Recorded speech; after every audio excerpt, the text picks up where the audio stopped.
crowd. 20, 30,000 people would turn up every evening. Giriraj Maharaj, you could say more. It was a glorious event.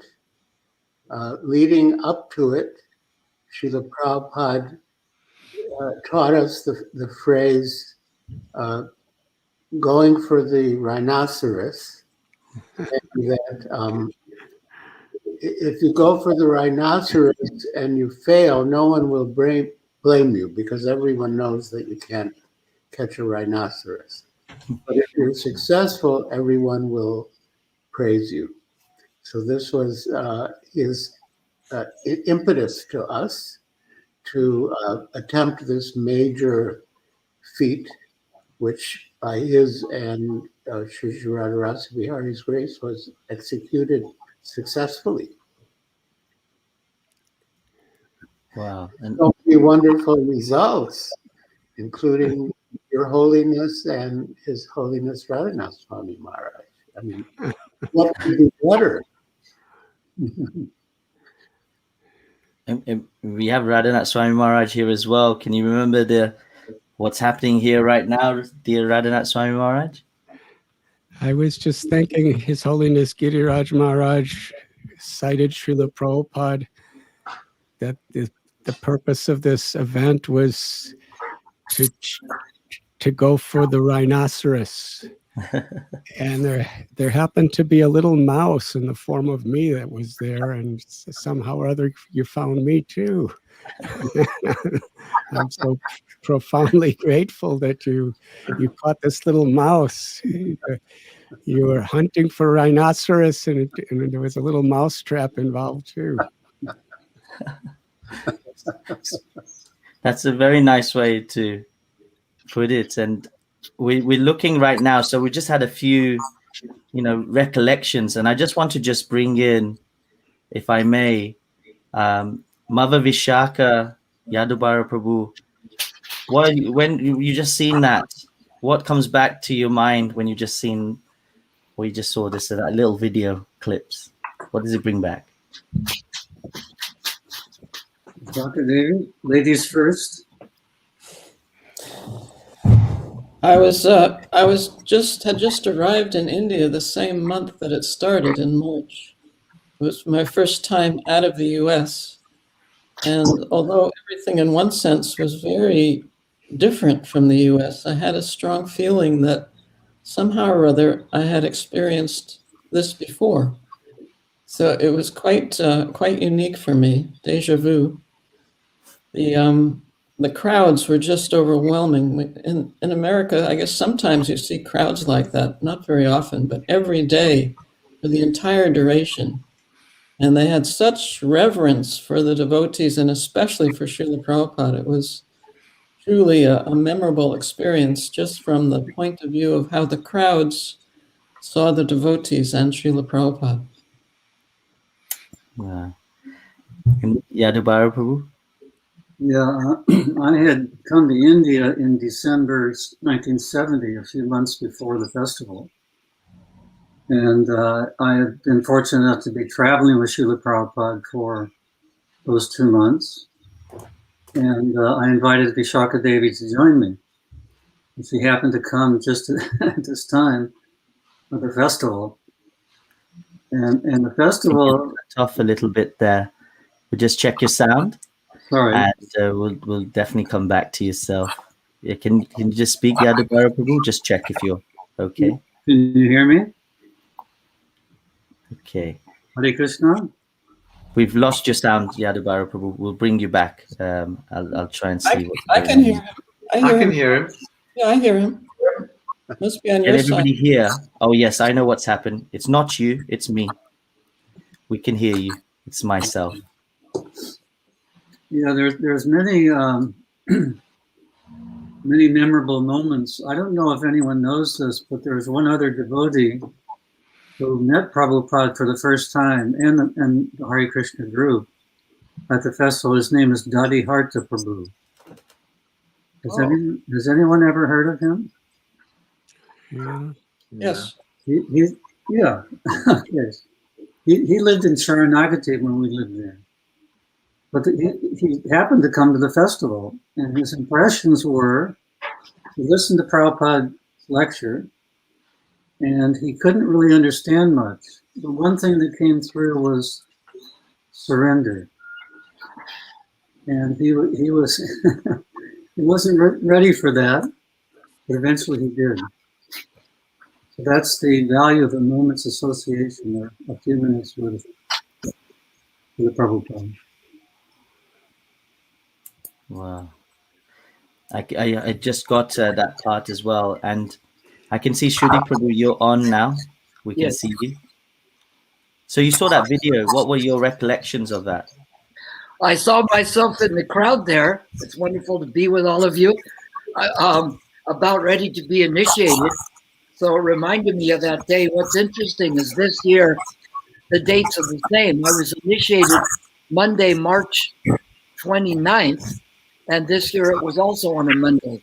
So today would be the day that we had the Rath Yatra to Chowpatty Beach. So of course I remember that day very well.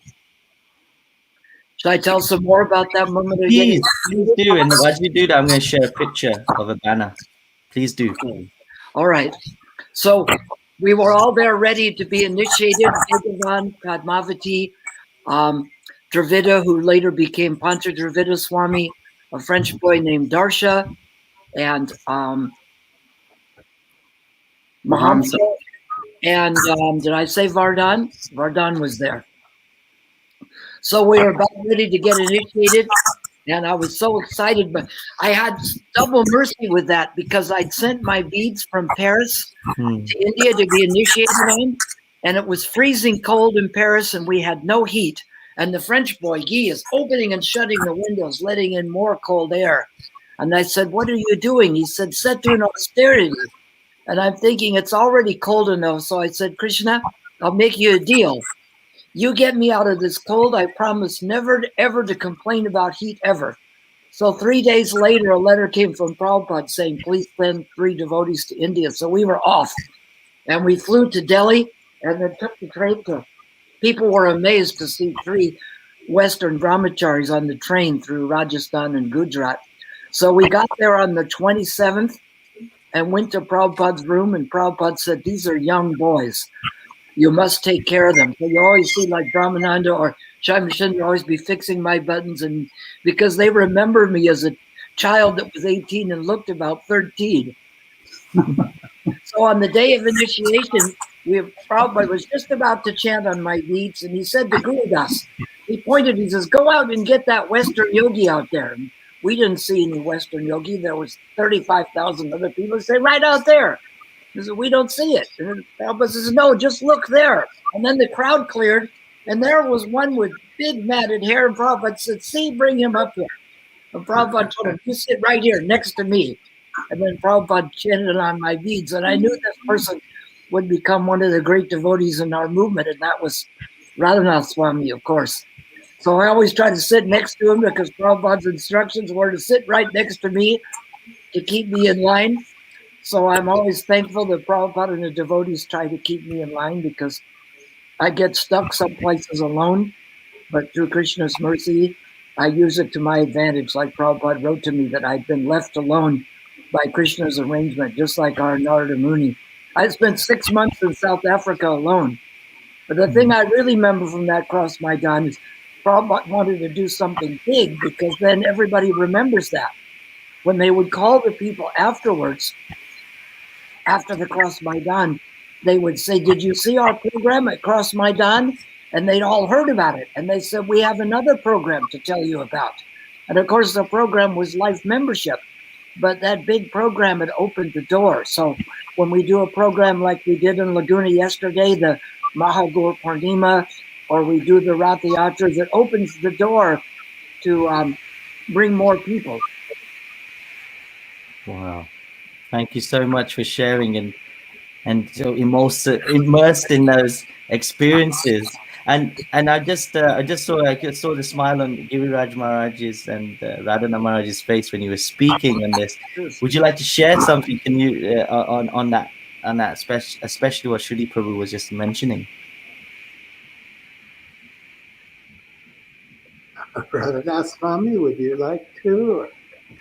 Please, Maharaj. You were one of the few devotees that actually assisted Srila Prabhupada from the very beginning in organizing and making it all happen. Okay. So we are very eager to hear from you. All right. Well, yes, I remember when you came to the site, and amongst my various duties, I was in charge of the book table, which was actually several long tables put together. And from my experience with book distribution in America, I knew that the real key was to place the book or the magazine in people's hands so they could leaf through it and become attached to it. And then I would ask for a donation.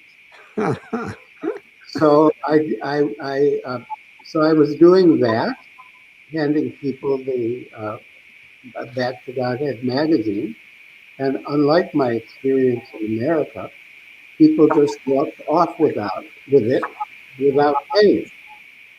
So I consulted our dear friend and advisor, Sadaji Whitlow. I explained to him the predicament. He said, "Oh, you can't do that in India." So I said, "Well, what do you do?" He said, "Well, you have to poke a hole in the corner of the magazine and thread a string through it and attach the string to the leg of the table. That way they can hold the magazine and look at it and become attached to it, but they can't walk off with it." So I had noticed now His Holiness Radhanath Swami at the site with his matted hair and faded cloth. And he was spending time at the Panda. I thought, well, this could be a good service for him. So he helped with that. But one thing I also remember, so then, Prabhupada came and spoke, and I told Radhanath Swami, you'd rather hear Guru Maharaj speak. And so he went in the audience, and we heard that wonderful story of the Srila Prabhupada spotted him and had Guru Das bring him up to the stage. But one thing is,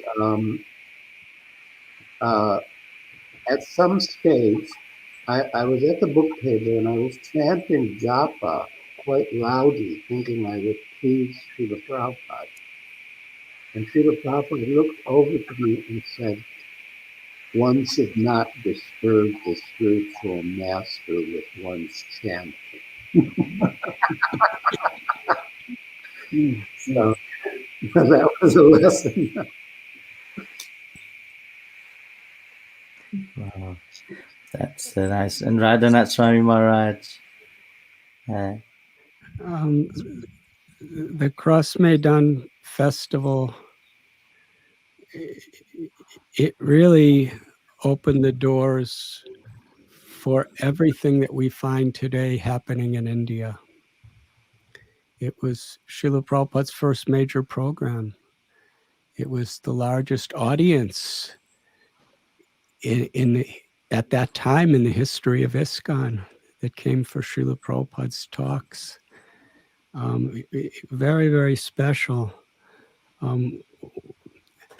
I happened to just be walking barefoot on the sidewalk in Mumbai, not knowing where I was going or why I was doing it, but I was walking and I saw that big sign saying Hare Krishna Festival.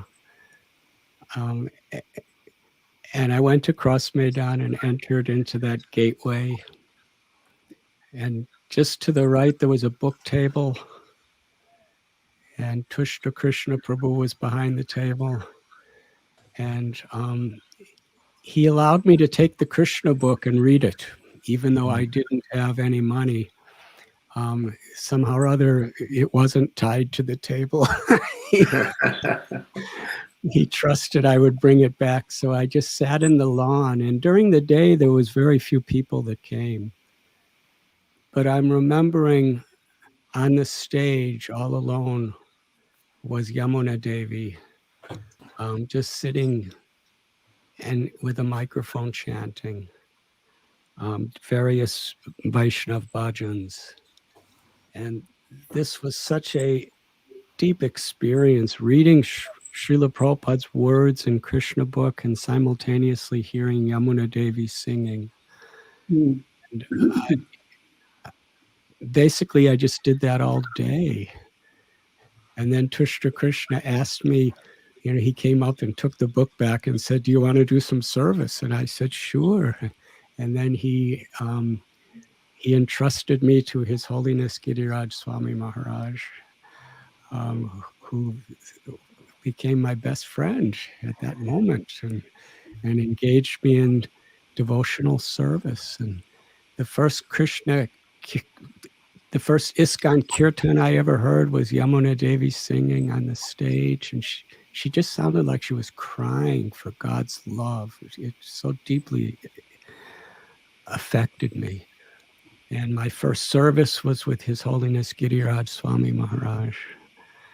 And then Giriraj Maharaj, after the crowd started pouring in by the thousands and thousands, he said, "Please go and hear Guru Maharaj speak."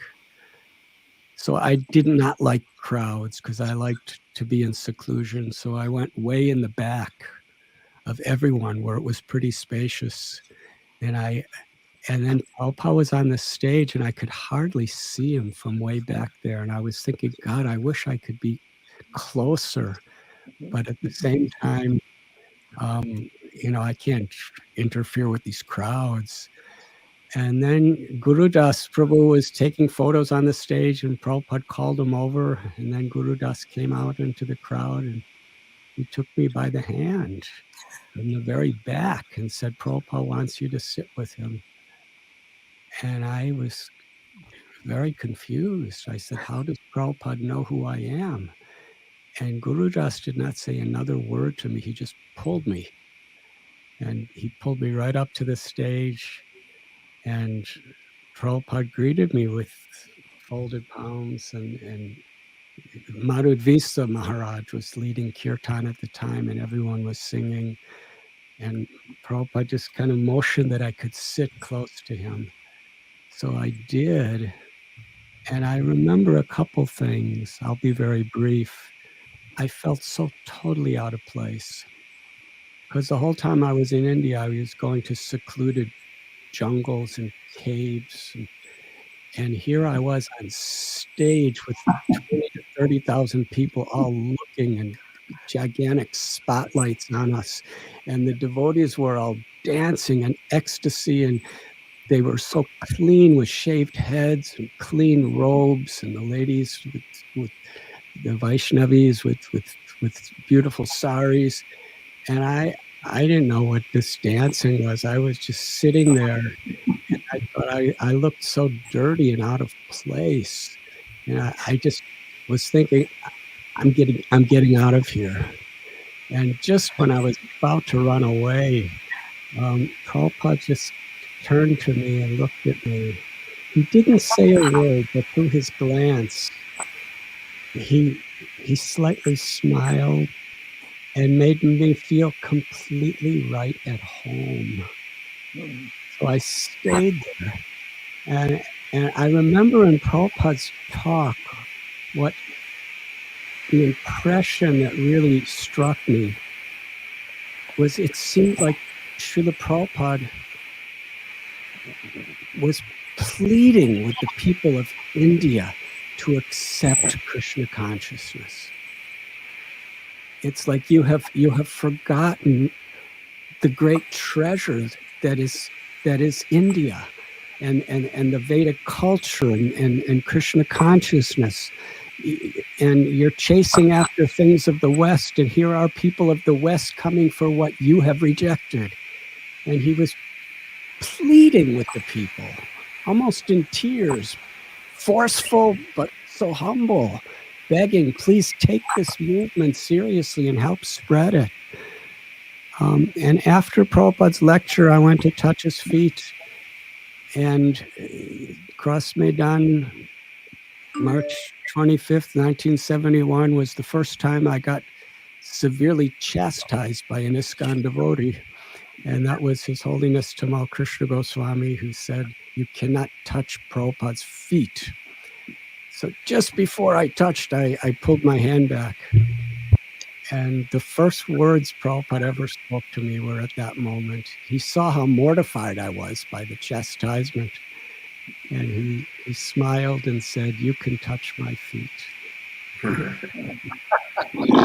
And I was still a little afraid, but then he looked at Tamal Krishna Goswami Maharaj, and Tamal Krishna Goswami kind of smiled and nodded. And then I touched Prabhupada's feet and placed the dust on top of my head. And Srila Prabhupada rubbed my head, and he said, "Every day I'll be speaking in the morning and in the evening, and you could come and sit on stage with me, please." And from that first day, every morning and evening, I would be on the stage with all the devotees.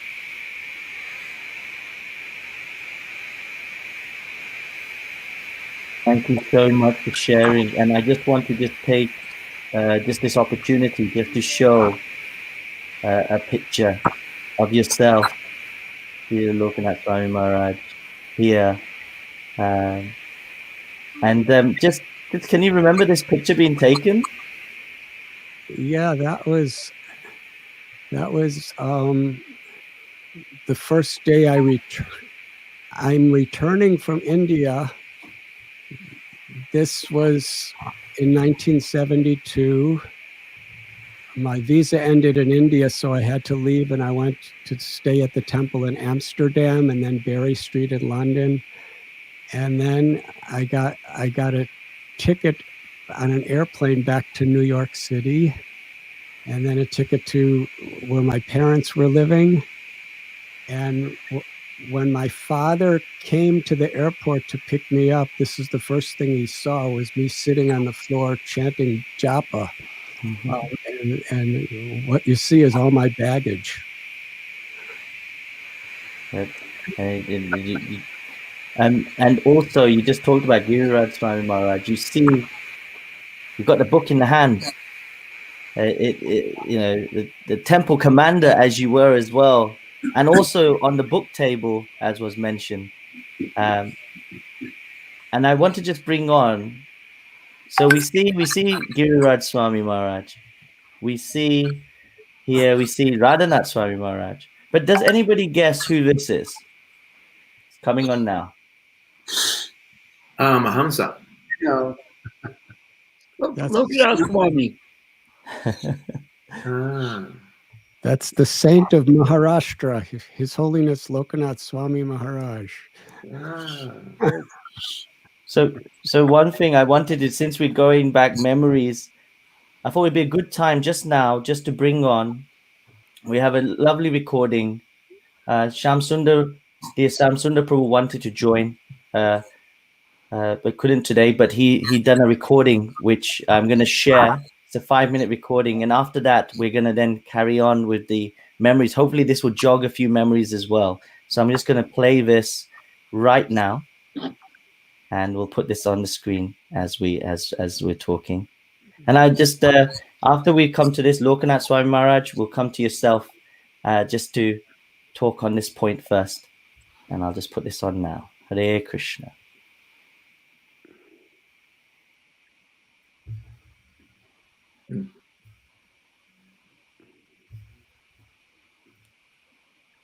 Hare Krishna. All glory to Srila Prabhupada.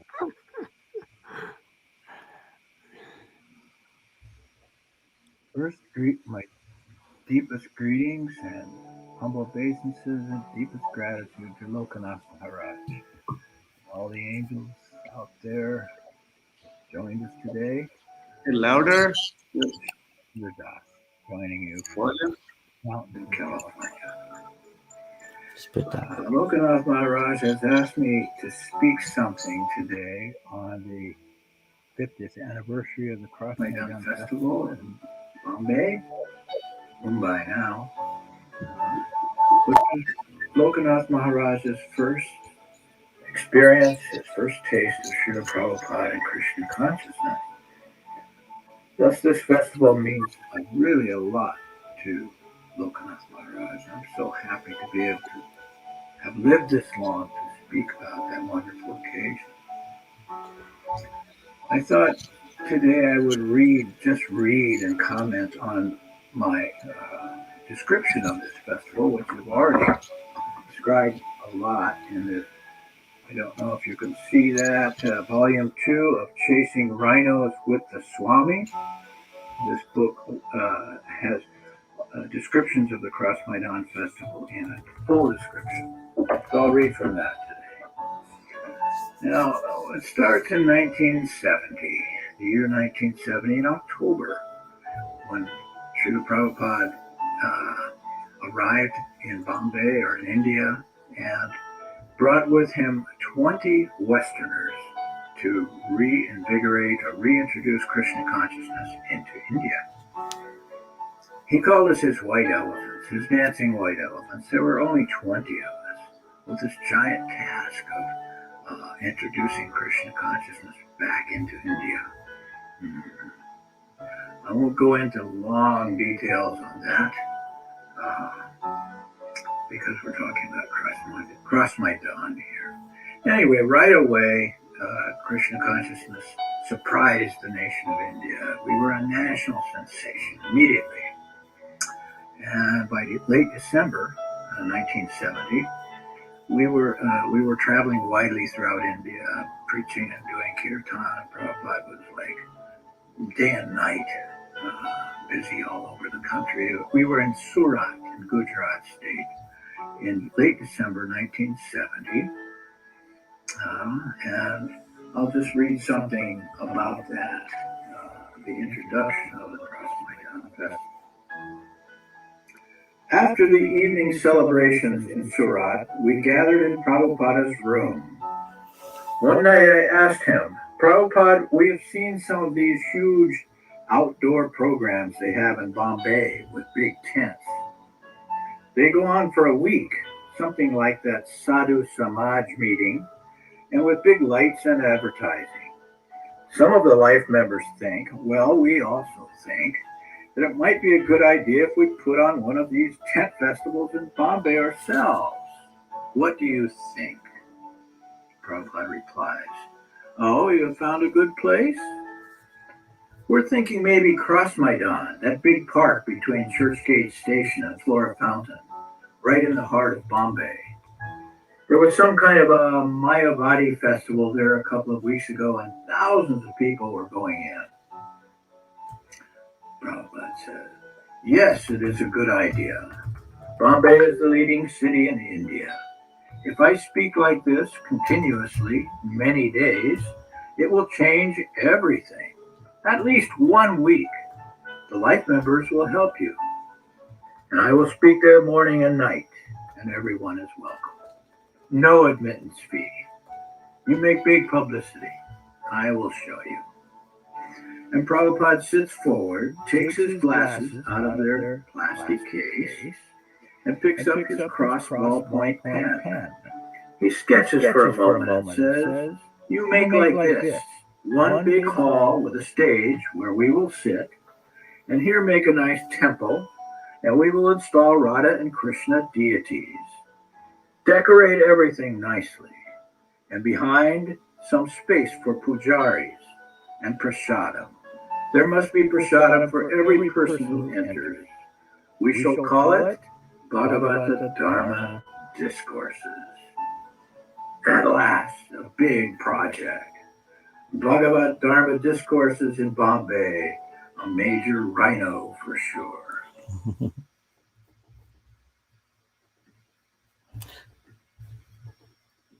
So thank you very much.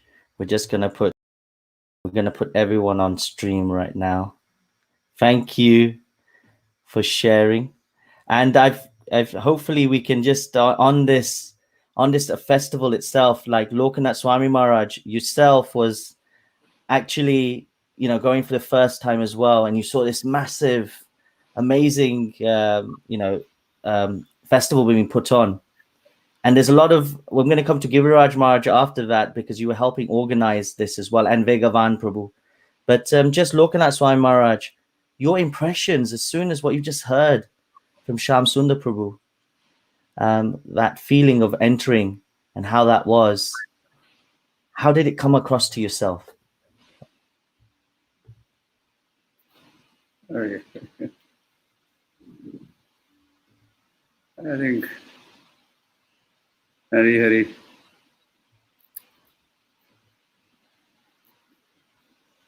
I think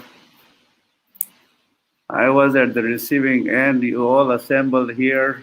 We're delivering Krishna consciousness, assisting Srila Prabhupada in organizing that festival, Cross Medan Festival. And I feel that it was kind of organized for me, organized for another 20, 30,000 people. But I think for Radhanath Maharaj, and I think it was organized for me to catch me. So first of all, I like to thank each one of you assembled here. And you were there for me 50 years ago. I mean, we are calling this as reliving Hare Krishna festival at Cross Medan. And it's amazing. It's amazing what is happening right now, right here.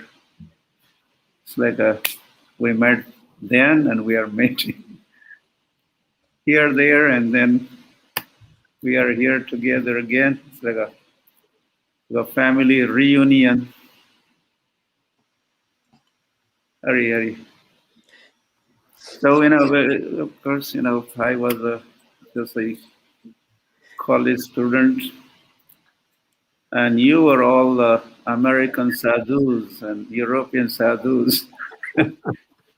And this festival was very tactfully advertised like that. American sadhus are in town, European sadhus are in town. So this caught the imagination of everybody, especially myself. American sadhus, forget it. American scientists is okay, but American sadhus.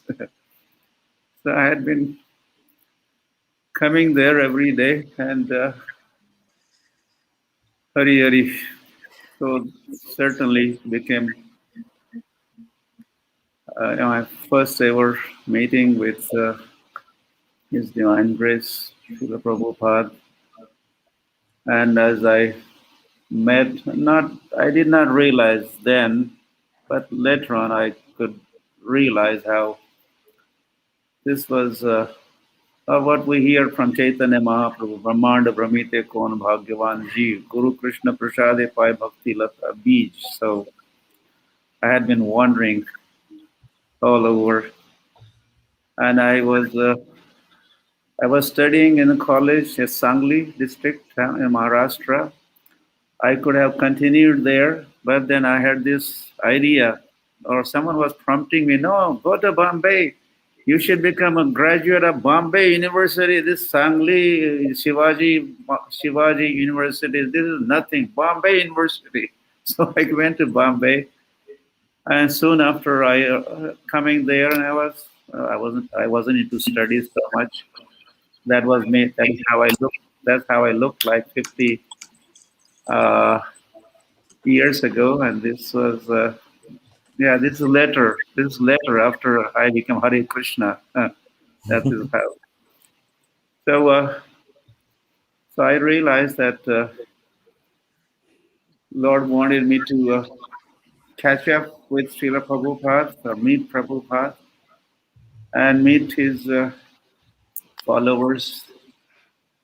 So this is where I met my real brothers and sisters, all of you. I got back into the family of And so I just wanted to also thank each one of you for being there for me or organizing this festival so that I could be caught in the net. And really, I'm very grateful to Srila Prabhupada and all of you for catching me there.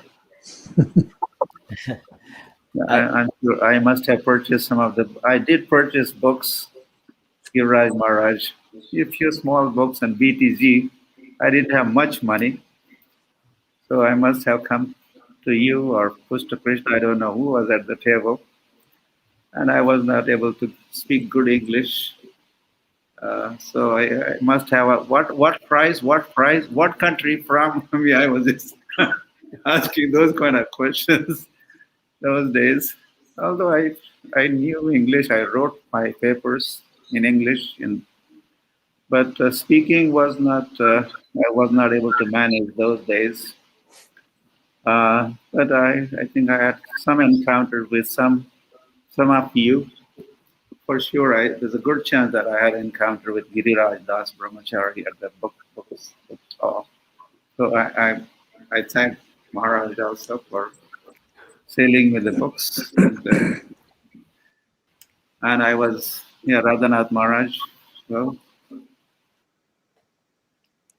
he was first one to go for Prabhupada's mercy. He said he was a mouse. Maybe I was even tinier than the mouse that, although shooting for the rhinos, at least they managed to get the mouse, but they couldn't catch me, the smaller, the tinier than the mouse. So I just remained part of the crowd. And Hari Radhanath Maharaj ki jai, and each one of you ki jai. Hari. Thank you so much, Lokanath Swami Maharaj. And as you can see, the two of you, this was your time of coming into Krishna consciousness 50 years ago. And I just want to let everybody know that we have 1,085 members watching online right now. And thank you to everyone that's tuned in from the platforms and joining us here. So it's fantastic to see you all here. We're sharing the memories of this Cross Medan Festival with these amazing Vaishnavas and Vaishnavis right now on this basis. So I want to just bring on, if I can, those that were organizing this festival. You heard a little bit that was spoken by Sham Sundar Prabhu. But if I could please, we have Mother Vishaka, we have Yadubara Prabhu, we have Shudi Prabhu, Vegavan Prabhu, and also if we could hear from yourselves, Giriraj Swami Maharaj, as the temple commander, there's some nice little pastimes. So if I may come to yourself just on that first, how was it to organize? Now, this was 15, 20,000, I'm hearing, members coming together every day. God, that must have been a tall feat. Could you take us through how it was to organize in those days when we didn't have mobile phones or we didn't have any type of communications apart from probably a microphone to say, hey, let's do this? Can you please take us through how it was to organize such a feat? Well, it was blissful because Srila Prabhupada was there and we were doing it for him.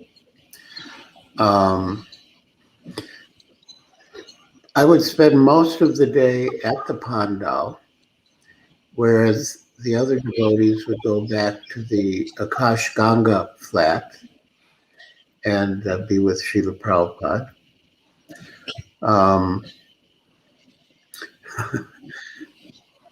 His Holiness Radhanath Swami mentioned our dear Krishna Goswami.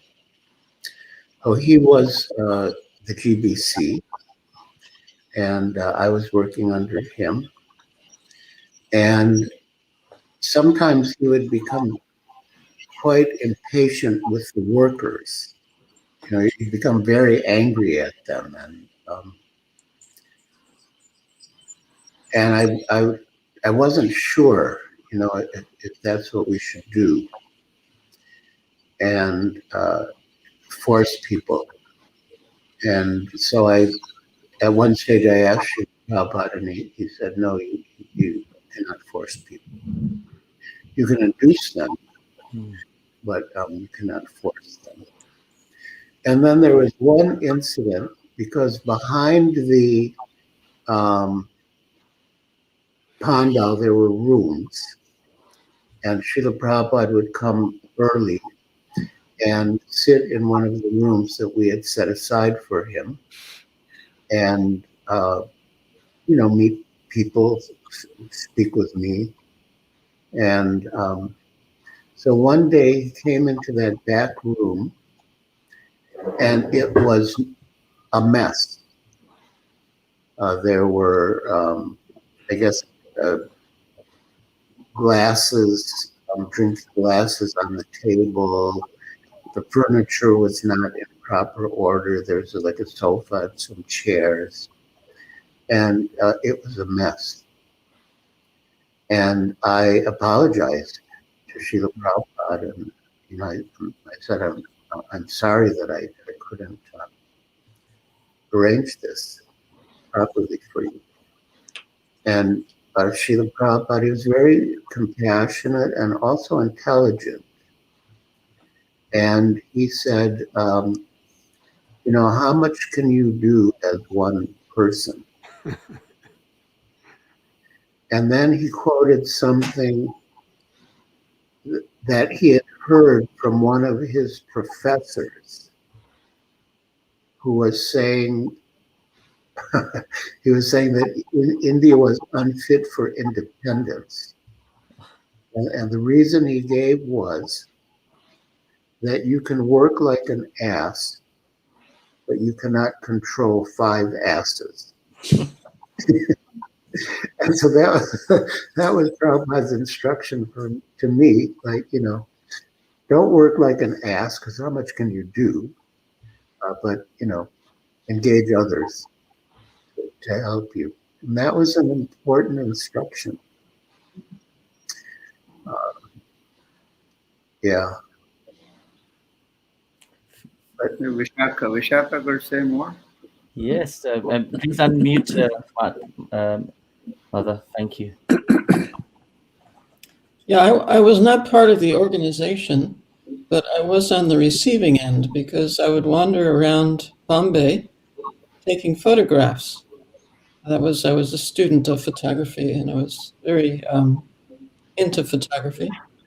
And at the end of the streets that I was photographing, I would see these billboards, huge billboards with pictures of Srila Prabhupada, larger than life pictures, inviting everyone to come for the pandal with the dates of the pandal, European and American Vaishnavas.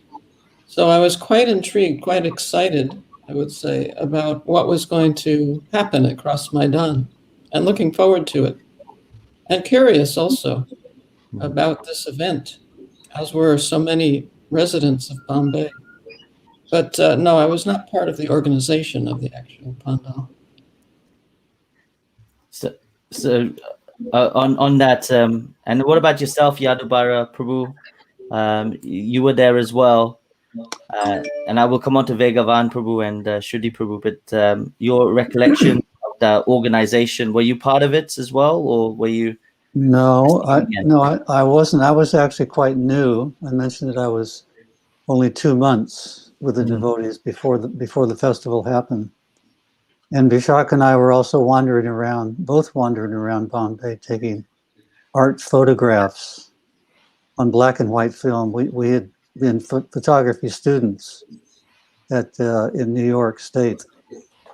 So no, we weren't part of that organization. But one thing, very unusual thing I remember is a yogi outside the front of the pandal, and he was standing on his head. But it was very unusual because his arms were raised and his head was buried in the ground. So I'd never seen anything like this. But everybody just kept walking by. They were just interested in the Pandal program.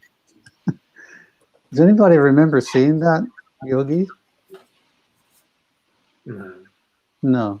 Okay. Did he take photographs? Did he take a picture of him? Yeah, we have a picture of him somewhere. We'll try to find.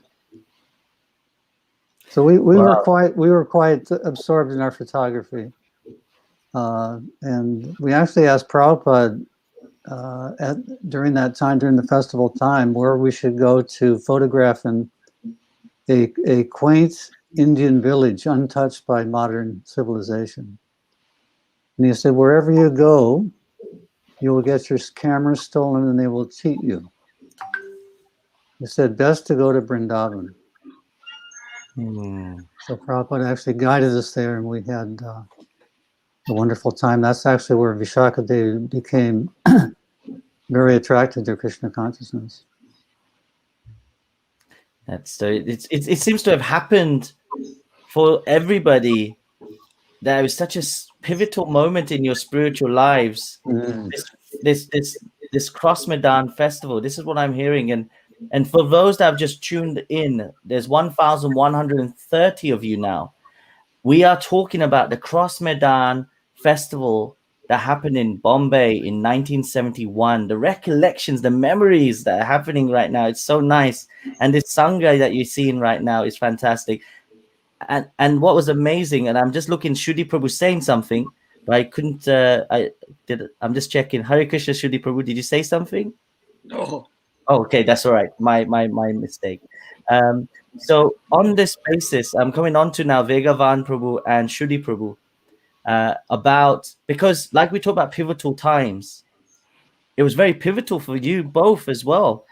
If I'm correct, Shuddhi Prabhu, yourself and Vegavan Prabhu, you both got initiated. So did Padmavati Mataji. And if I'm correct, Shuddhi Prabhu, who were the other 3 members that also got initiated? Mahamsa, Vardhan, Darsha, and Dravida, who later became Pantra Dravida Swami.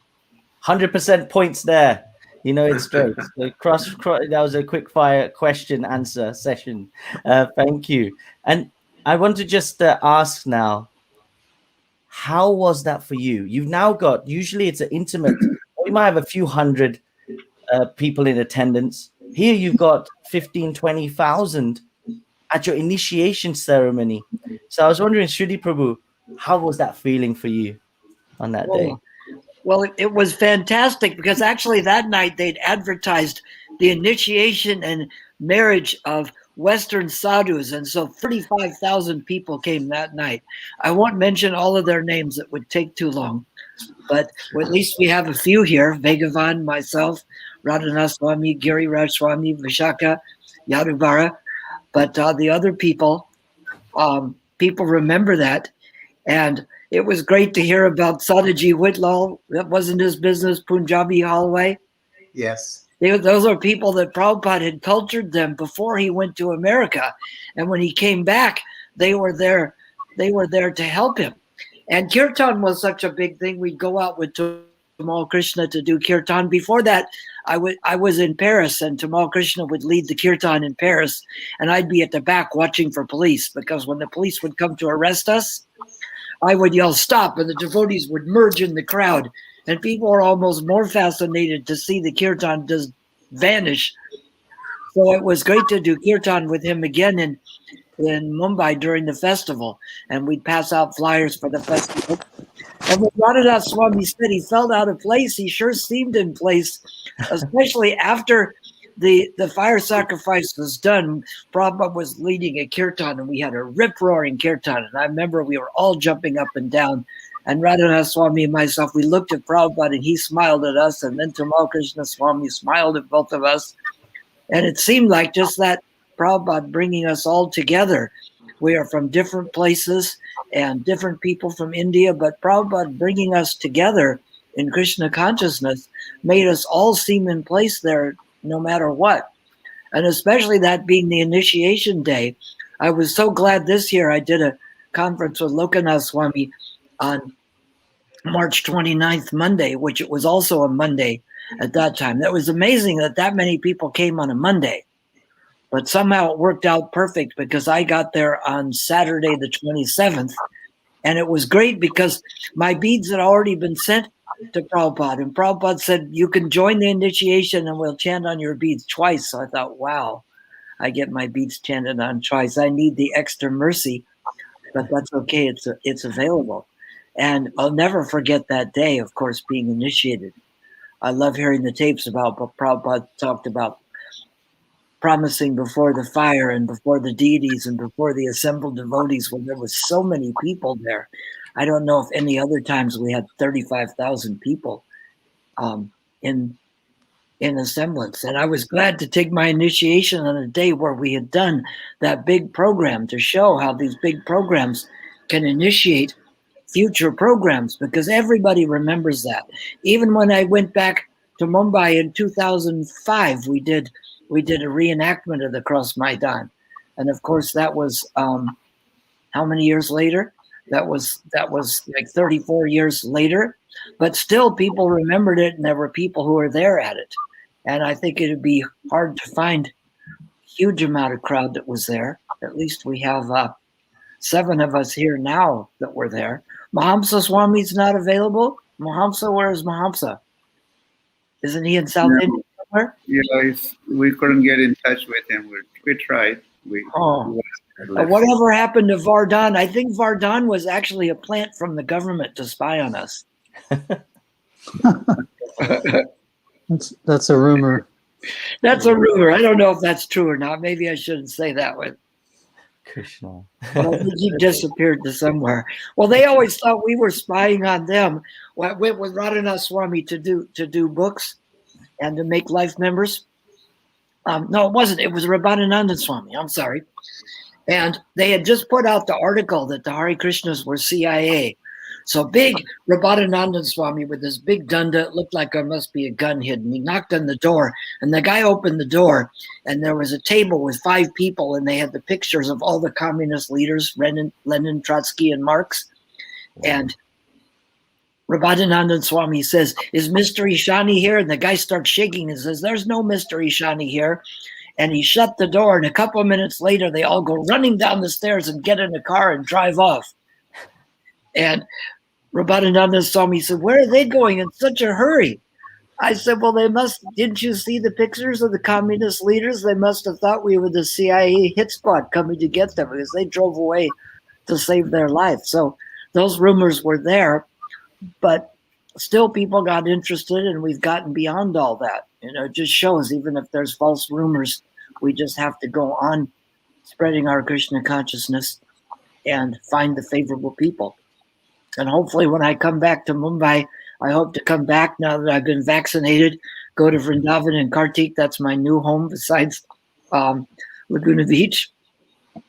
But hopefully I'll be able to come back to Mumbai and visit it there, and maybe a few of those people will be around from that time. I'm sure the big ones that were helping Sadaji Whitlow and all them, they're long gone, because after all, what age were they then? They must have been 40s and 50s then.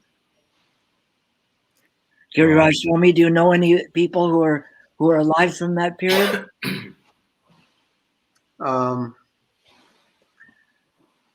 There are a few.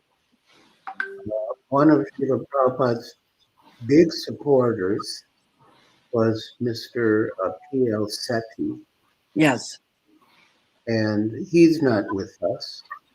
His departure was glorious. He, when he was on his deathbed, so to speak,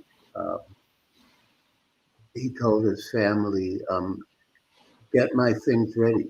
Prabhupada is coming to take me.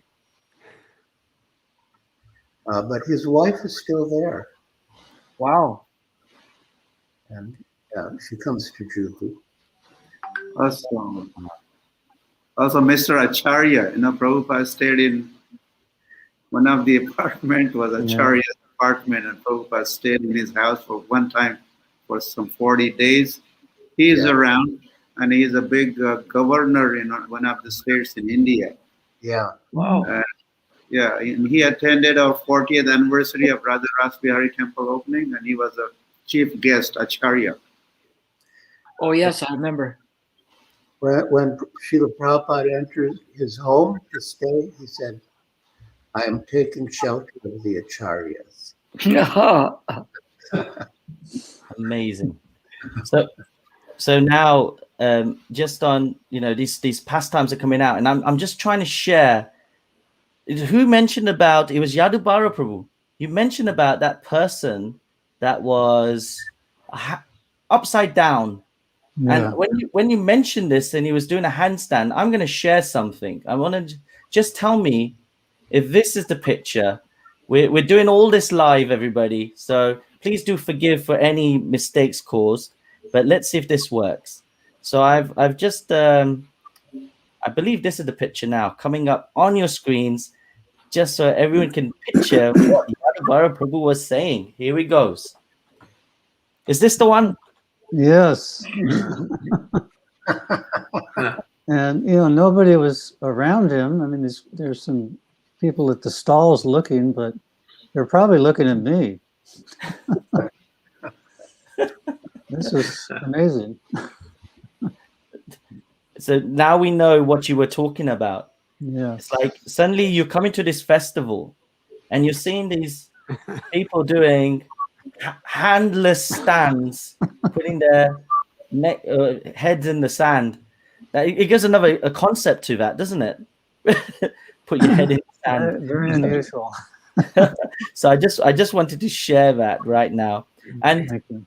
Thanks for Vishaka to dig that up. Yes, thank you so much. It's good to have the top photographers that we have in our movement here right now, that we can get all this gold dust. So thank you, Mother Vishaka, for that. So I just want to bring on, there's another lovely gold dust picture I want to show. And I wonder if anybody can guess. And we're going to have another quick fire round here right now. Tell me if you know who this is and what is going on. I think I might have given it away, but let's see if we can right now. So I'm just putting it back on screen now. Let's see. Yes, Bhagavan Prabhu, his wife. And Padmavati and their wedding. Yes. Yamuna Devi. And Saraswati, you can't see her. Oh, yes, in the back. In the background. That's the French boy Darsha right behind Bhagavan. Here. Here. This one? Yes. Fantastic. And so Bhagavan Prabhu, this is your big day, but not just for one reason. You got initiated and then you get married. So two key big days rolled up into one. In front of, I believe Sudi Prabhu said 35,000. Well, I didn't count, but I'm sure he's right. So just on this, what was going through your mind at this time? First of all, initiation. Then, hey, we're done initiation. Now marriage. What was going through your mind? Please share. Well, like you were asking me the other day, and I said I was like in a bubble of euphoria. Because I went to see Srila Prabhupada. I joined in the end of January, and Prabhupada was still traveling. And then, I think, I'm not sure exactly where he was, but he came about 10 days after. And in the meantime, I helped prepare Akashganga, the rooms that he's supposed to be in. Anyway, so when Prabhupada came, I asked him boldly, I think I asked Tamal whether it's appropriate to go and ask for initiation after just joining. And he said, go ahead. And so I did. And Prabhupada, he kindly accepted me as a disciple. And he himself suggested that my girlfriend and I would get married at the Pandal. So it came with the highest recommendations for us to marry, and we're still together. So it lasted. And anyway, so in the days before the Pandal, there was a frantic activity with the headquarters being Akash Ganga building, and I was actually helping as much as I could, going out with Shamsunda, helping him to collect with the life members all the coal that's needed for the kitchens, all the steel containers needed. You know, it was a huge endeavor. And it was adventure every day, because driving with Shamsunda was not easy, driving in India. But he was so bold that it suited exactly the traffic. So I was allowed to help there.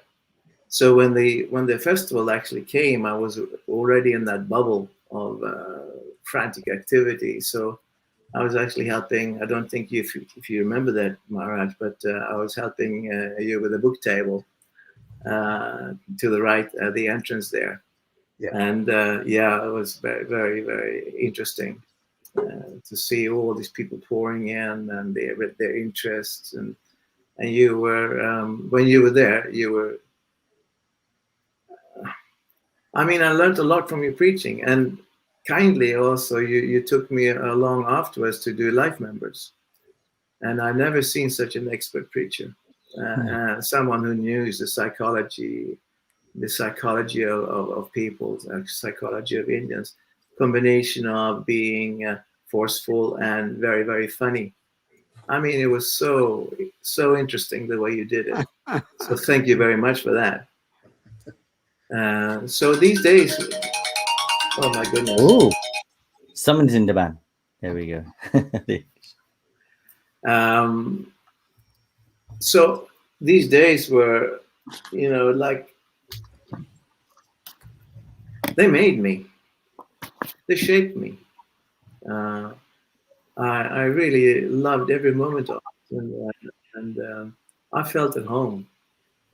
You know, go with the flow. I felt at home with the devotees, with everything that was happening, and I also learned joining in India.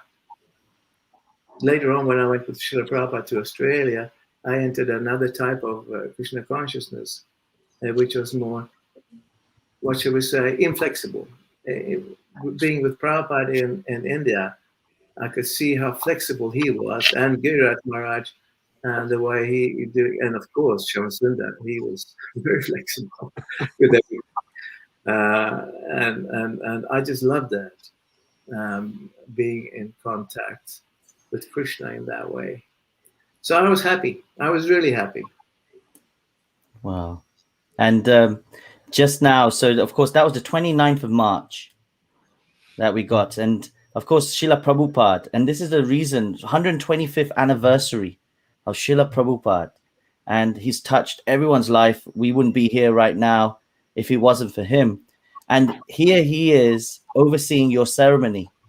And, you know, all the people here right now, like I want to come on to, before we do, we'll go further on to this. Of course, I'm going to bring Gurudas Prabhu video on as well. But this aspect of how Srila Prabhupada has touched everyone's lives, I would really like to go around the room.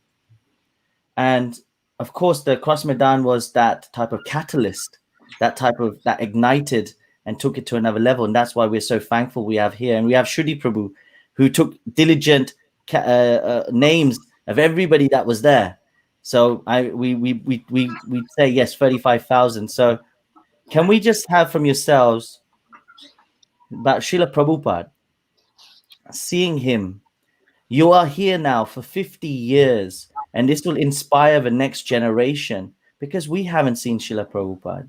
But there's something amazing about him that has really kept you strong. And through your words, we're hoping it will keep the next generation and the generation after that strong.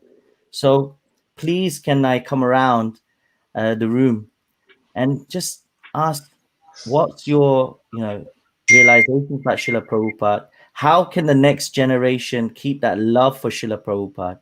And any realizations you personally would like to share? Is that okay, if I may?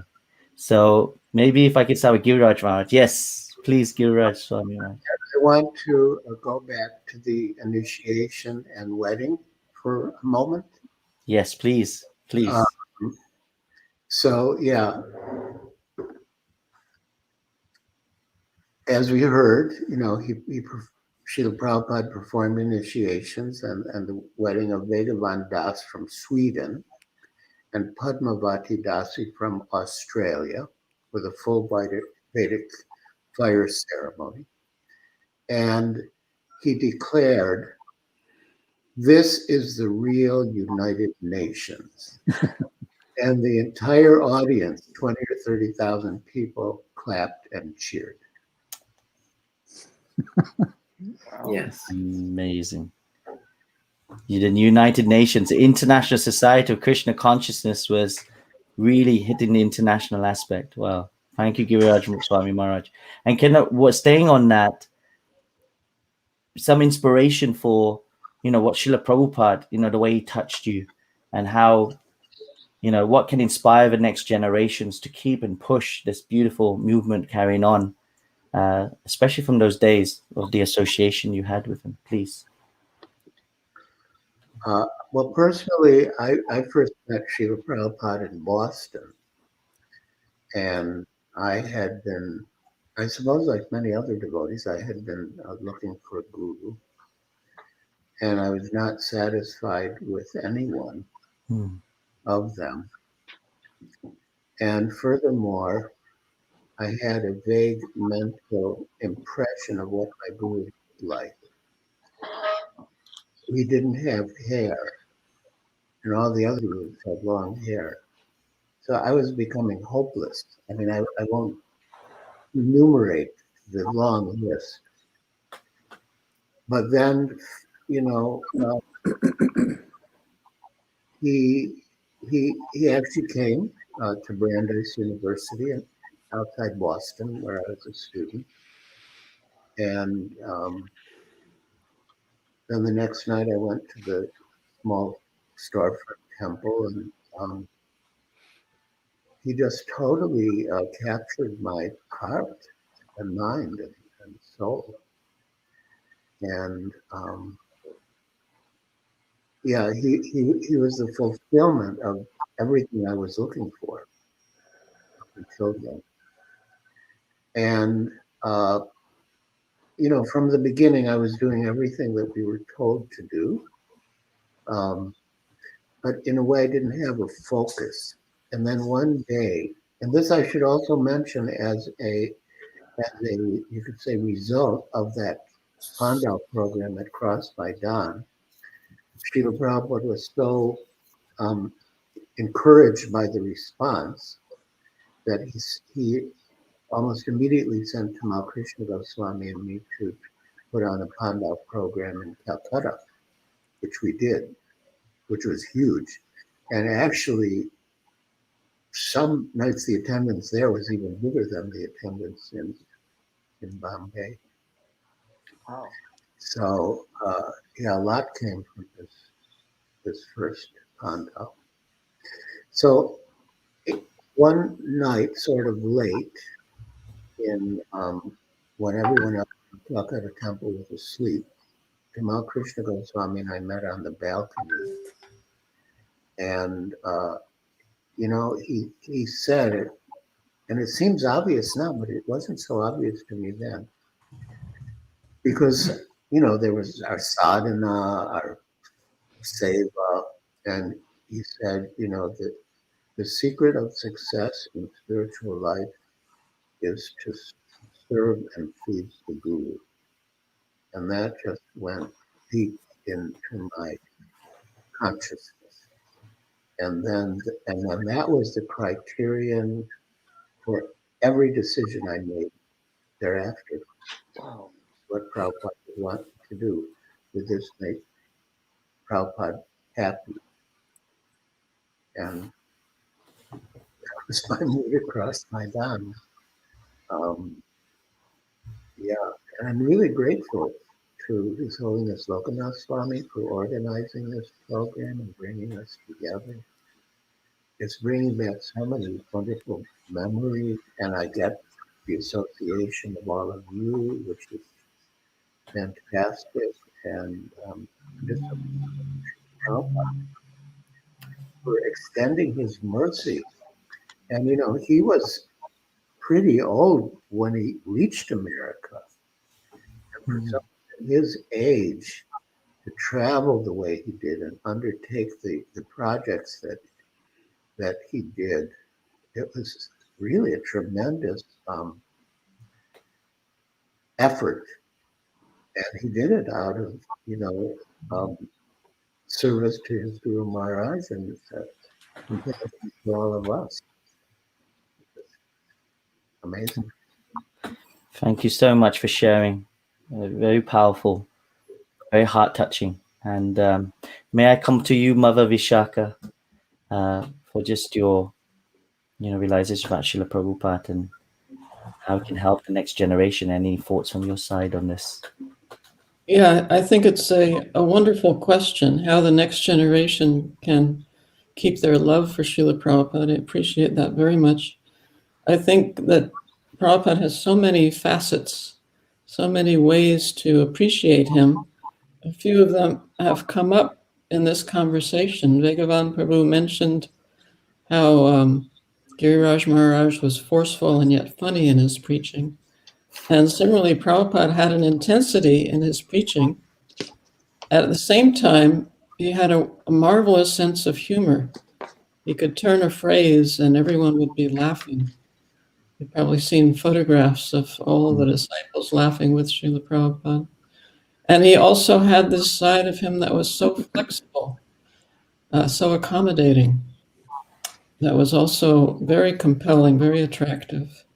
And I was especially moved by his conviction that he was just so completely convinced that that in itself was convincing. And then he had many logical arguments as far as reason and logic go, and of course the Shastra to back up what he was saying. And it made common sense as well. So it was quite an embracing experience, I must say, from so many different points of view. I was in a bubble of skepticism. I was not looking for a guru or for spiritual life. I came at the invitation of Yadavara Prabhu, as he mentioned, and there I was. I was also on the stage feeling completely out of place, but nonetheless really fascinated by the situation, and especially by Srila Prabhupada, because of his knowledge and also being so personal. That was one thing. The first thing that I noticed about Srila Prabhupada, I was in the kitchen in Akash Ganga, just watching the devotees. Yadabara was rolling puris to help out. And at that moment, Prabhupada came in and I didn't recognize him. And yet what I did see immediately, that he was so aware of what was going on. He turned his head to see, and he noted each person and what they were doing. I had never seen such an awareness in anyone. So that was quite striking. And then gradually, he did magic on a very hard heart. Still doing magic by his grace and his potency. Thank you so much. Thank you. And maybe if I can come on to Yadubara Prabhu, please. Well, it was such a beautiful appreciation of Prabhupada. Vishaka Devi, thank you so much. I first met Prabhupada in Surat, and I was looking a little bit like Radhanath Swami, not so, not such long hair, but I felt, later I realized I was quite dirty in mind and dress. So I had brought to Srila Prabhupada a couple of magazine articles that I did on the movement. And that was the first night I arrived. Actually, the person who opened the door was Rishi Kumar. And he was the president of New York who I first met, and he very gladly welcomed me to do those articles on the New York Temple. I was shocked to see him, and he was shocked to see me. And he immediately took me to Srila Prabhupada, and Prabhupada looked at those articles. He didn't just look at the cover, but he went through page by page. Vishaka also had this experience in Los Angeles, looking at one of her BTG articles. He was very thorough and really took note. And I was quite embarrassed because one of the magazines was kind of a hippie magazine, and there was some nudity in it. The Prabhupada looked at it. He didn't bat an eye. He just kept going through the pages. And at the end, he said, "If we find gold in a dirty place, we can take it." And then, here I was. I told Prabhupada what I would like to do: travel with him and take pictures for a master's degree thesis from the photography school I was going to. So Prabhupada, he said, he didn't answer that question. He said, well, "Are you going to become a devotee?" And I was quite shocked. I didn't, I hadn't planned on that. And so I said, "I don't think so, Srila Prabhupada." So then he said, "Then you cannot stay." And that was the first night in Surat. And I wasn't sure what to do. But the devotees very kindly gave me a place to sleep. And the next morning, they didn't say anything, and Prabhupada didn't say anything. And I stayed for 2 months. So Srila Prabhupada was very, very compassionate. He understood our hearts. He understood that I had a little attraction for Krishna consciousness. And he tolerated my presence for 2 months up until the Cross Medan Festival. Amazing. And at the Cross Medan Festival, I would like just to reiterate what His Holiness Radhanath Swami said about Prabhupada's appeal to the audience. He was begging people to take to Krishna consciousness. That had a big impact on me because Prabhupada is begging all of us. And even though we're trying to become devotees for so long, that's still our goal, to become fully Krishna conscious, at least mine. I think all of everyone. But it's not an easy path. And we have to be very determined to become pure. Thank you. Thank you. Thank you for your openness and heartfelt words on. It's not an easy path, but it's something we have to endeavor to. So thank you so much, Yadubara Prabhu. And I would love if we can come to Radhanath Swami Maharaj. Please, could you share your nectar on this? Thank you, Lokanath Maharaj, for giving us this chance to be together today. I was so much appreciating what His Grace Vegavan Prabhu was speaking about Srila Prabhupada. How when he met Srila Prabhupada in Mumbai, Srila Prabhupada requested Vegavan Prabhu and Padmavati Devi to be married during the Cross Medan Pandal program. And this is just the brilliance of Srila Prabhupada's compassion. According to time, place, and circumstance, to reach people's hearts.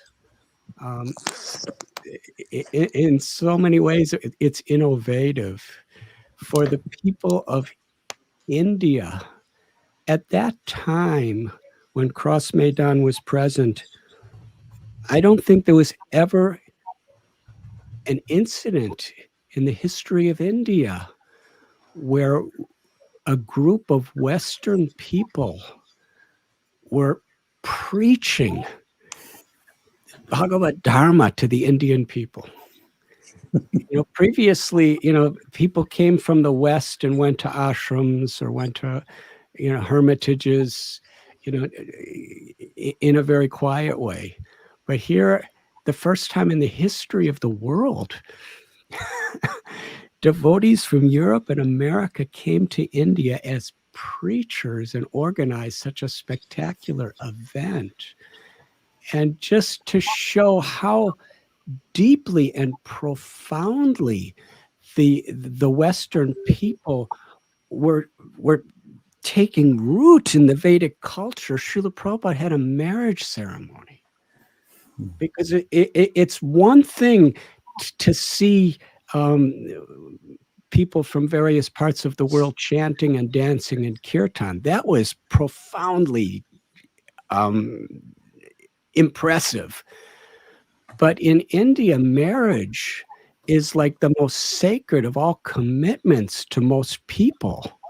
They don't really understand what initiation is so much, but a marriage, everybody knows that is something so deep in India. People save up practically their whole lifetime to arrange a marriage for their children. So Prabhupada had Western people, Bhagavan Prabhu and Padmavati Devi, getting married, taking lifelong vows.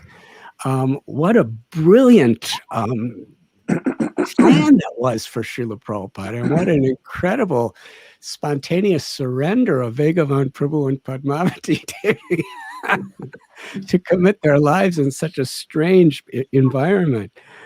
But that's what Srila Prabhupada was. That same innovative time, place, and circumstance in 1966 at Tompkins Square Park. He didn't even have a mridanga, just a little bongo drum. And he sat under a tree, and he got the hippies and the homeless people to chant and dance. And then he, in 26 Second Avenue, he established the Sunday Love Feast. And in San Francisco, there was the mantra rock dance. And George Harrison, Prabhupada said, remain a Beatle and teach people about loving God and teach about Krishna through your music. So Srila Prabhupada, according to time, place, and circumstance, just knew how to somehow or other reach people's hearts in a very, very transformative way. And Cross Medan, in every possible way, did that for people of India. And the reverberations of what happened at Cross Medan, Srila Prabhupada's compassion, his brilliance, and the dedication of all of the devotees who surrendered their lives to facilitate this program, it's having reverberations throughout the world. Wow. Thank you so much. And I can see Bhagavan Prabhu. Thank you, Radhanath Swami Maharaj, for sharing. And if I can come on to Bhagavan Prabhu. Thank you very much, Maharaj, for those remembrances. Just to give some even more weight to what you were saying about the importance of the marriage ceremony in India. About 25 years after the ceremony, I was walking in Bombay, just me and I just walking alone. A man comes up to me and says, "I was at your wedding."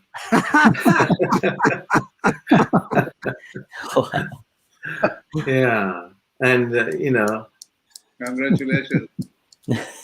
Sorry. Congratulations on the 50th anniversary. 50th golden anniversary, right? Looking at Maharaj, it's wow. Yeah. Yes. Thank you. Wow. As long as I hold the mic, so to speak, can I just say a few words? Of course. Thank you.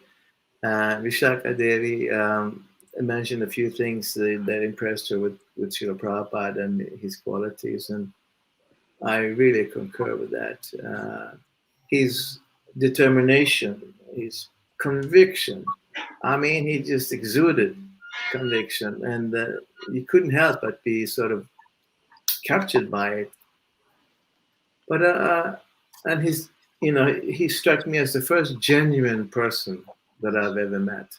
I mean, he wasn't out to cheat me. He had his agenda. So that was really impressive. But another thing was, as I got to know him a little better because I was traveling with him a little while, was how personal he was. And I felt always a lack on my behalf, that I couldn't respond with the same personal approach. but he was, and I remember so many. We were in Germany one time, me and my wife, and in the temple, and Prabhupada walks by, and he just says, "Oh, but Padmavati, she makes very good chapatis." you see, because Padmavati cooked for him chapatis in Bombay, in Mumbai in those days. He remembered that, and small things like that, personal approaches, which really, warms your heart. And that combination of the stalwart preacher and his personal softness, I never met anyone like that, and I probably never will. Except, of course, the company that I'm seeing in front of me on the screen. But we're all influenced by Srila Prabhupada that way. Thank you. Thank you so much, Bhagavan Prabhu. Shuddhi Prabhu, please, love to hear your thoughts. Yes. I'm thinking about how Prabhupada was very professional and yet at the same time very accommodating, and how we can show the next generation, like my godbrothers do now, especially like we have here, Giriraj Swami and Radhanath Swami and Lokanath Swami, how they take care of the people very nicely. And Prabhupada did that. I put it on my Facebook page. My mother was a trust attorney for 64 years, and she got to do things for Srila Prabhupada, like write the book trust. And she talks in that video about how Prabhupada was very professional, and he understood exactly what she'd done and why it was done that way. And he was very clear what he wanted. But at the same time, he was very accommodating with her. And when she asked, "Do you know who my son is?" Prabhupada says, "Yes, he's the young brahmachari in Mumbai." But I saw that from when we came to Mumbai, and Prabhupada said, "These are young boys, you must take care of them." And Shamashundar and Brahmananda and the others, I thought they were old, because we said, "Did you hear what happened to Tamal Krishna?" I said, "No." And someone said, "He turned 24. And Shamashundar said, "That's nothing. I'm 29. And that was like really old for us. But especially I saw that when I went to South Africa, speaking of Rishi Kumar, with Rishi Kumar, to start a temple in South Africa. And one day he was gone. And I looked around, I found a note, "Dear Shuddhi, decided to split." And I couldn't believe here I was in this country all alone. We were miles from any neighbors, with riots going on. And I thought, what can I do? I'll have to write to Prabhupada. And I wrote to Prabhupada that I was going to order more Bhagavad Gitas because I would use them to sell the other books. And Rishi Kumar had taken some money, and I was going to make incense sticks. And I wondered if I'd made so many decisions on my own, but there was no one to ask. So a letter came back from Prabhupada, and I wondered why it came so quickly, because in those days we'd make carbon copies, and I sent one to Karandar and one to Brahmananda. Shamashundar told me why. He said that he would open up all the letters. And he said to Prabhupada, "Prabhupada, we just got a letter from Shuddhidas, and Rishi Kumar left him all alone there and took the money with him and didn't tell him anything." He says, "Prabhupada's eyes got really big and said, we'll immediately dictate a letter, you immediately type it, and immediately take it to the post office." So when the letter came back, I was wondering if I was in trouble for making so many decisions. And I can still remember opening the top of that letter, because the first words were, "I am very much pleased at the responsibility you've taken to spread Krishna consciousness in South Africa at such a young age." And then he said that somehow or other, he said that Rishi Kumar was tempted by Maya and he fell. He said somehow or other you were left alone, just like our Narada Muni. And now when I'm under lockdown and I have no parents and no brothers and sisters, no wives, it's just me and a lot of time alone, I can remember that Prabhupada said I was left alone, and Narada Muni was left alone, and he made great advancement. And then he said, "I am praying to Krishna that you will have the strength and enthusiasm to carry out this mission." And so I try to remember that today, to pray to Prabhupada to carry out this mission, and with some semblance to try to take care of other people, not anything like Prabhupada, but in that mood of trying to help them out. And then from there on, the next letter I got from Prabhupada, Rishi Kumar showed up in Mumbai, and Prabhupada said, "You left that young boy all alone with a $15,000 debt." He said, you give me what money you have. So Rishi Kumar gave him $700 and Prabhupada credited it to my book bill. So then he said that Duradarshan was going to come help me out. Of course, Duradarshan means hard to find or see. So he left right away. And then he said that, at first he'd asked Brahmananda to come and help me. So Brahmananda's writing me letters. He's in Nairobi, he's leaving, he's now in Mombasa, now he's in Dar es Salaam. I kept getting letters, and then he didn't show up. And it's because they turned him back at the border because he brought African devotees with him. You're light. Yes, We just. but Prabhupada said, I'm left alone there. Go help Shutidas out. And he got in the vehicle and took other devotees. It took a 2,000-mile drive across Africa. It's not like, well, I'm busy or I'm tired. He just did what was necessary. And somehow or other, he wasn't able to get in. And then Prabhupada had asked Pushta Krishna Swami to come. And he was ready to come just when the government was catching up with me. And I called him and said, you got to get here right away. But Prabhupada, even though he had a big movement to run, little mouse like me, he was concerned that I was there alone, and he was concerned that South Africa was going on. And I didn't ask Prabhupada, please try to find Rishi Kumar and get some of the money back, but he did it. And so I try to help people out. Nothing, of course, in that idea, but in that mood, because when people know you're really on their side, it really helps them to stay around. Thank you so much. I know. You were brought back into the light there. Yes. Srila Prabhupada brought you from the darkness into the light. Because I was left alone, but when I thought of Prabhupada helping me out, I wasn't alone anymore. Thank you so much, Shudi Prabhu. And finally, by no means least, I would love to hear Lokanath Swami Maharaj, your realizations on this, please. Especially on Srila Prabhupada.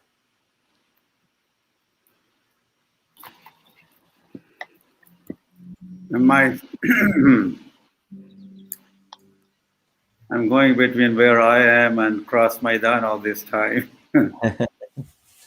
I'm even looking at the watch, and exactly around this time, the Cross Medan Festival on the 4th of April, 71, on Saturday was coming to close, kind of around festival 6 to 8:30. So we are also on time winding up that festival and trying to reliving that festival.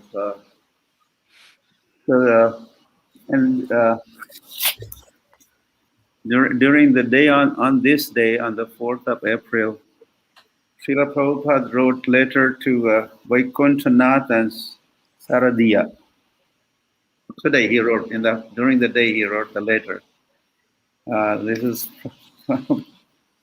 Prabhupada says, here in India we are having one massive Sankirtan festival where 20 to 30,000 people are chanting, hearing a lecture, and receiving prasad. Prabhupada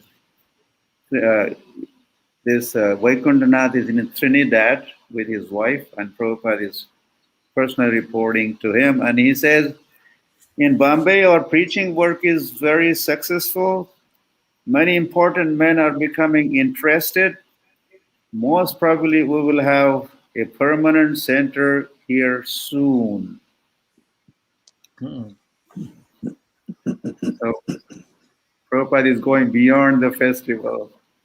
What happens after the festival is already planning and spreading the news around all over of the successful Cross Medan Festival. And during the day he had come to Girgaon Chowpatty, Radhanath Maharaj. I don't know whether you went there, but that procession, the floats and the deities were also in the chariot. Prabhupada was riding. I was accompanying that procession, and there was a little pandal stage at Girgaon Chowpatty, I remember today that was this, I think, afternoon, then evening pandal. I even remember, I don't remember much, but Prabhupada was talking about Vaikuntha world and going back to home, back to Godhead, and yeah, she was appealing to Indians to join, step forward. So I was there listening to Prabhupada, and then I was thinking, Prabhupada must have, he did plant the seeds of the future Chowpatty Radha Gopinath temple, which is just few hundred meters away from present Radha Gopinath temple. Prabhupada held that pandal program, and that was today, and concluding day, grand finale day. Hari Hari. So now for me, the takeaways from this festival were that one thing was I was convinced the Americans are sadhus, the Europeans are sadhus. This is how it was advertised, and we were all wondering, is this true, or is this just a gimmick, or what is it? So by me being there for 11 days, every day attended that festival, and I was convinced that they are sadhus, they are genuine sadhus, and I wanted to be one of them, one sadhu like them. The kirtans performed on the stage during this festival.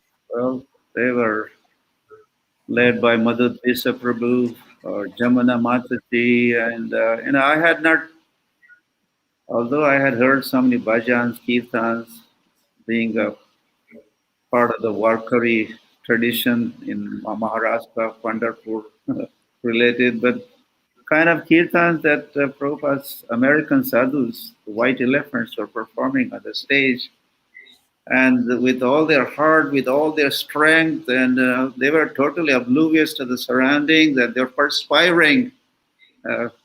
So that was amazing. And, if there's anything that impressed me, that was number one item that impressed me in that festival. Krishna Prabhupada, of course, I got my life back. Prabhupada gave me the mission of my life.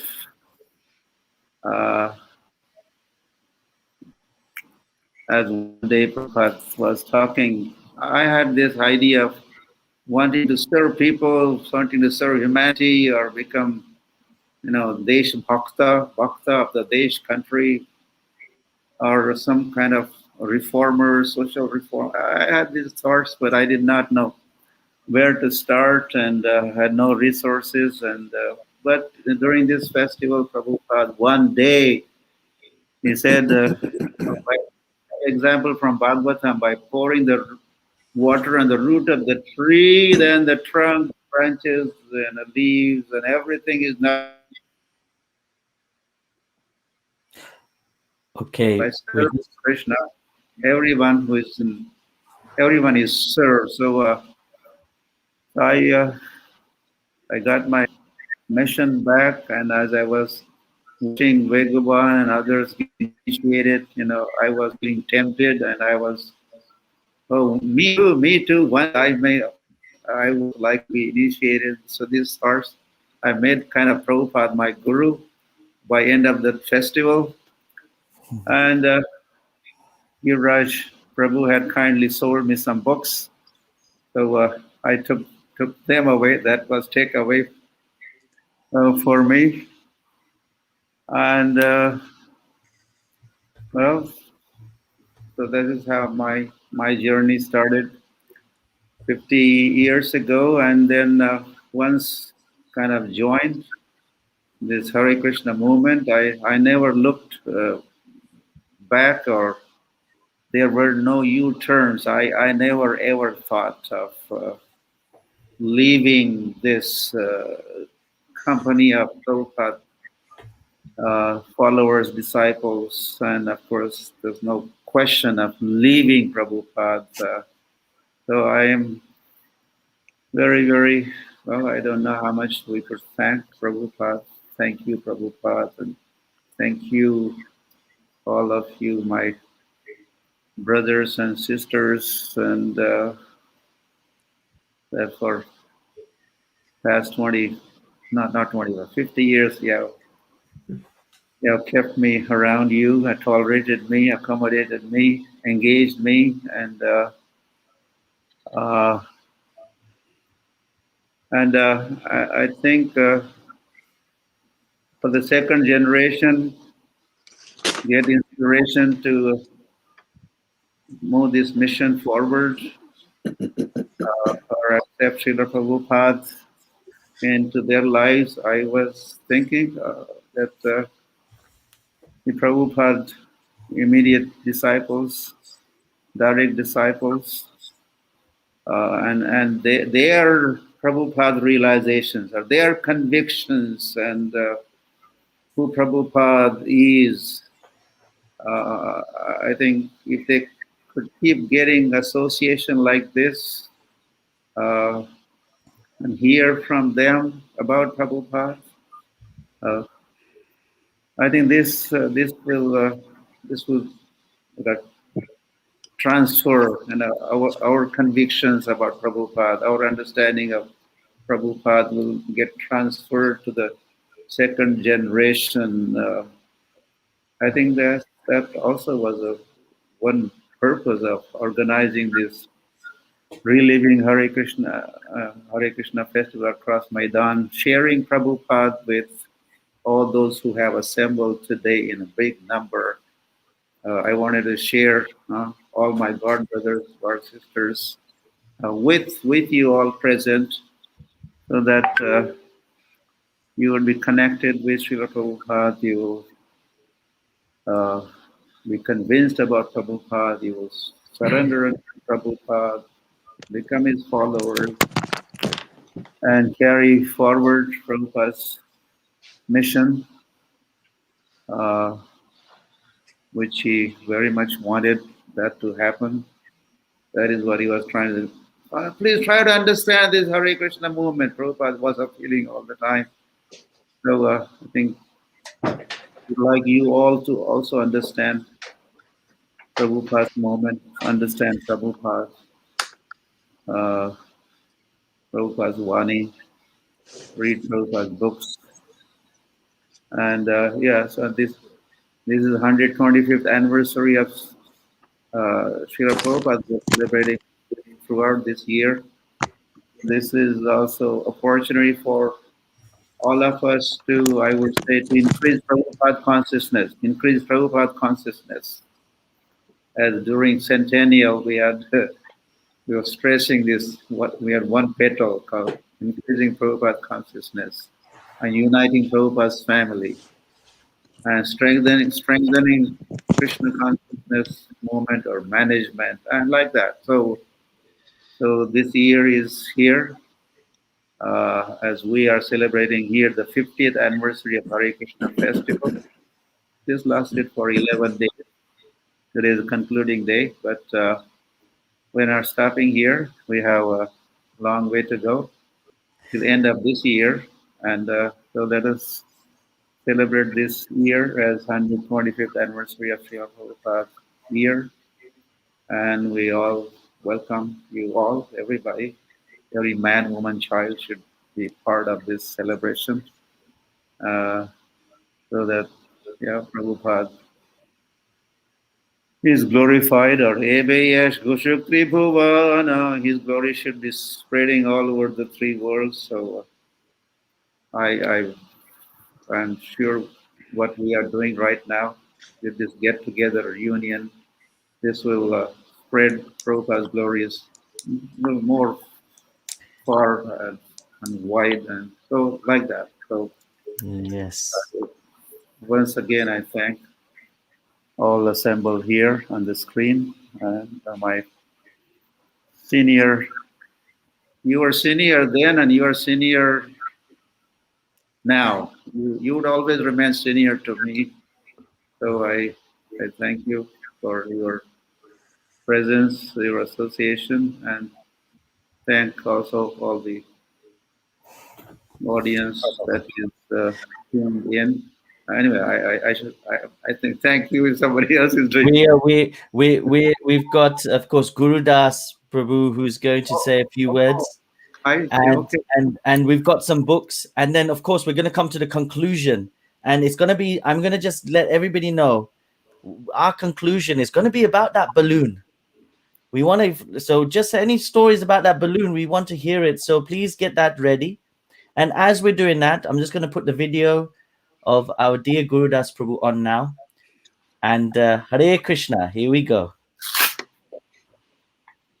Prabhupada said Krishna consciousness is not always peace of mind. Internet. So we'll just check again. I'll just try again. We'll try and make this work. We'll if it comes to it, we'll come back. I'll just stop this for a second. Right. So just while I will put on Gurudas Prabhu as soon as the internet is just working right. But while we do that, I really want to try and get this on now. So I'll just try one more time. And if this works, then we will go for it. If not, I will put on the pictures that we want to try and do. So let's see if this works. Okay. Prabhupada said Krishna consciousness coming on is now. not always peace of mind because we're trying to serve better. So this was going on, and the stage was built, and the day of the Pandal, Prabhupada put some seats for 1 rupee if life members or people didn't want to sit on the ground. The communists came and they were complaining, class consciousness. This was on the stage. We're ready to start. We heard the noise. Prabhupada said, Gurudas, what is that? I went over. They're complaining about the seats, class conscious and Naxalites. Prabhupada said, let them sit in the seats. I said, I went there, you can sit in the seats. Now they had nothing to complain about. But also Prabhupada started singing the Brahma Samhita prayers, which really calmed them down. It was a wonderful time. Then we did it in Delhi. Prabhupada and I decided we would have a different speaker. It was a 6 or 7 day Pandal. I invited the mayor of Delhi. I invited the poet laureate. I invited the scientist laureate, Dr. Atmaram. I invited the ambassador of Canada, James George. They all came. I went with Tamal to try and get the defense minister of India to come to our Pandal. His name was Jagjivan. There was a guard at the gate with a gun and a bayonet trying to stop us, but Tamal and I had a plan. Tamal would go one way, we would fork like a river. He would go one way and I would go the other. So Tamal went to the left, the guard went after Tamal. I went right to the porch of the defense minister, and there we were at 7 in the morning with him in his pajamas. I said, please come to our festival. I told him a little bit about it. He said, we are a secular government. That's what they were doing at the time. Indira Gandhi herself said, I can't come because everybody would want me to come. I said, we're not a religion, we're a way of life. At any rate, another story. So Jagjivan said, no, I can't come. I saw a painting right there in his house, and it was his mother chanting japa. I said, if you don't come to our festival, I'm going to tell your mother on you. Okay, I'll come. At the last minute, he declined, but for the moment, he accepted. So we were getting ready for the glorious festival that we're celebrating now. in Mumbai, Bombay. I was put in charge of advertising and licensing, so many things. We were multitasking. Okay, I thought, what's a good advertisement? Let's do a ruby. Everybody pays attention to a ruby, but that's kind of crass.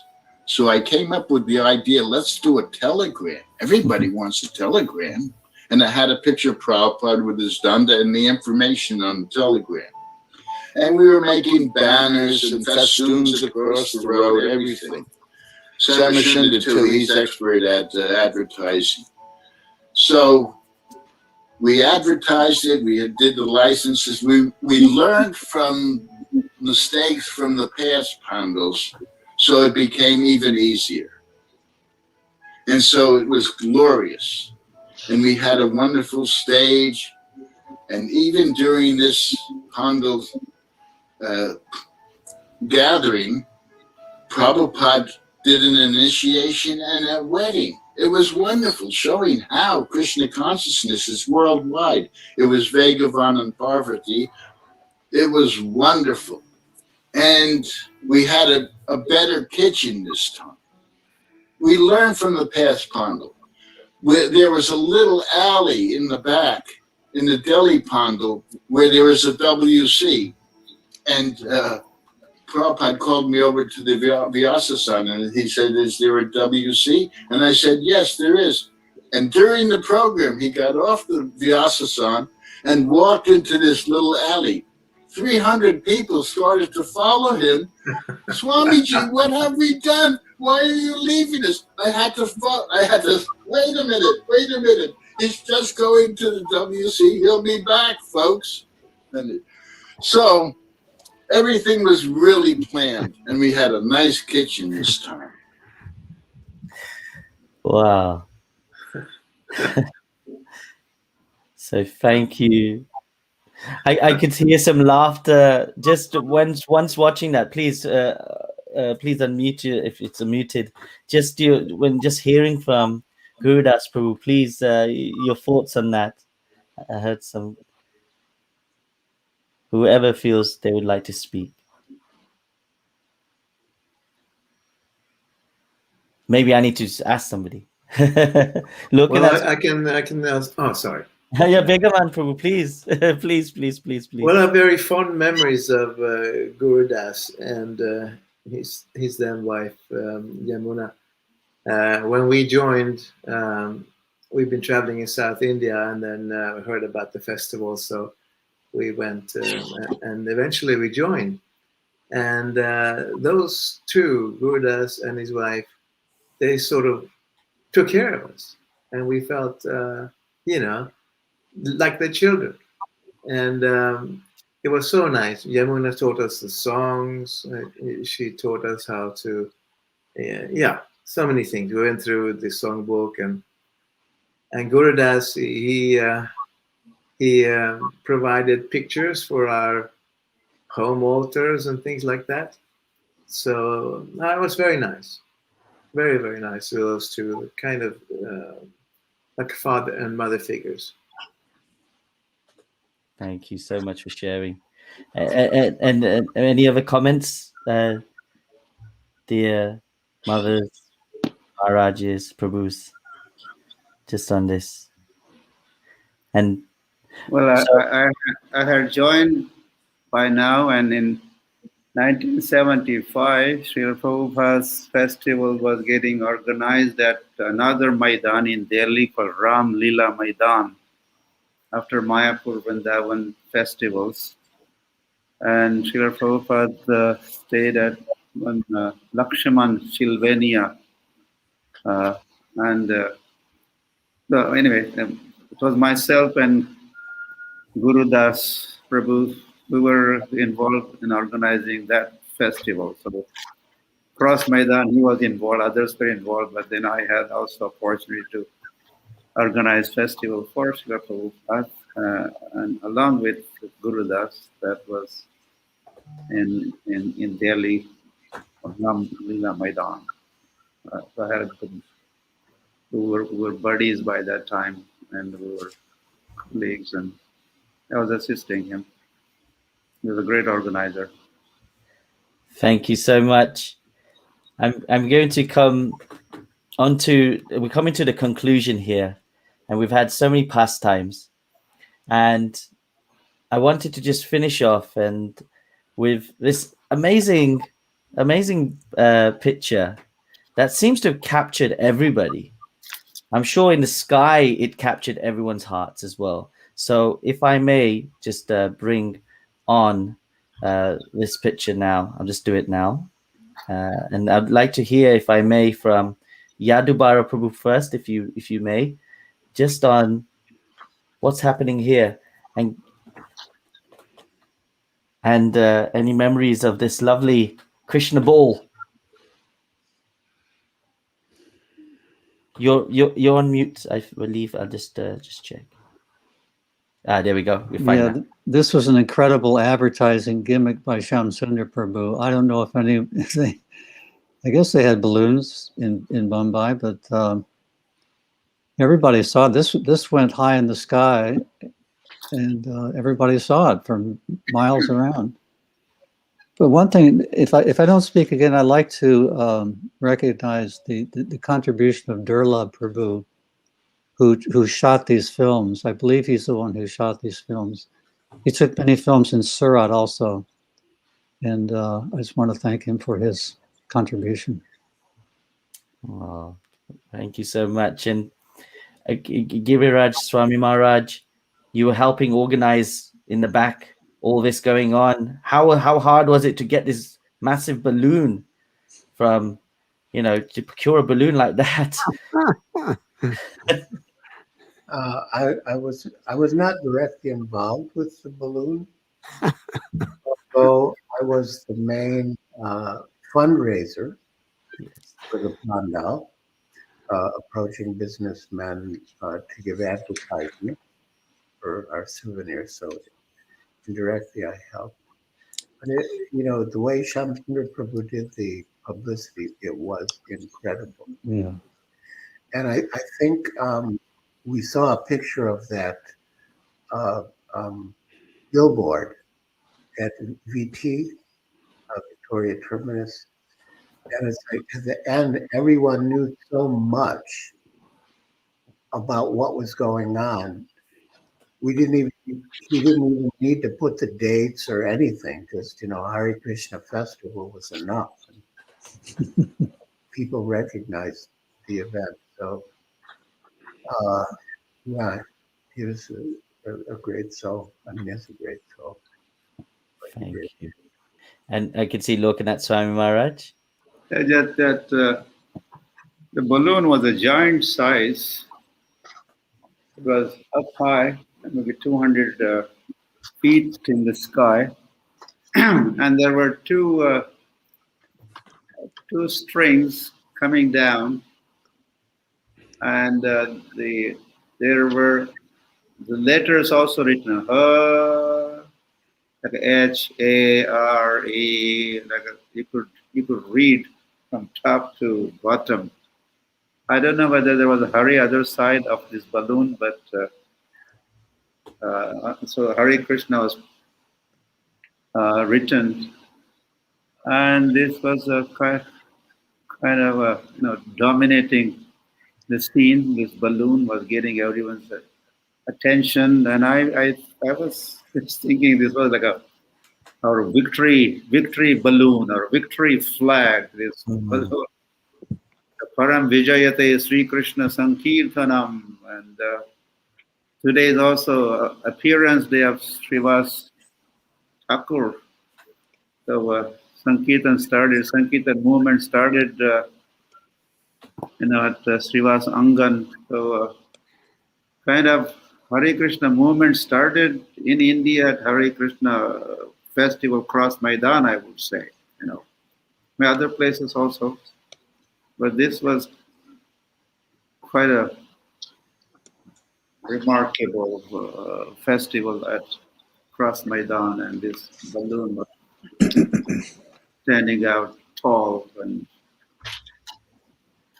Thank you so much. And just on that, before we come into the closing words, and I'll be coming to Radhanath Swami Maharaj next, but I just want to just let everybody know, since you just mentioned about the Sankirtan movement, the ISKCON Kirtan Ministry has now released a new website, since it's on the Sankirtan movement we're talking about, www.iskonkirtanministry.com. As you know, Lokanath Swami Maharaj is the ISKCON Kirtan minister. And we thought there'd be a great time. So since you mentioned Sankirtan movement, I thought I would just bring that up and put that plug in there. So thank you so much. And as you say, we take that opportunity when it comes. So please do check out the iskonkirtanministry.com. And dearest Radhanath Swami Maharaj, your reflection and closing words on this gathering and also about this festival.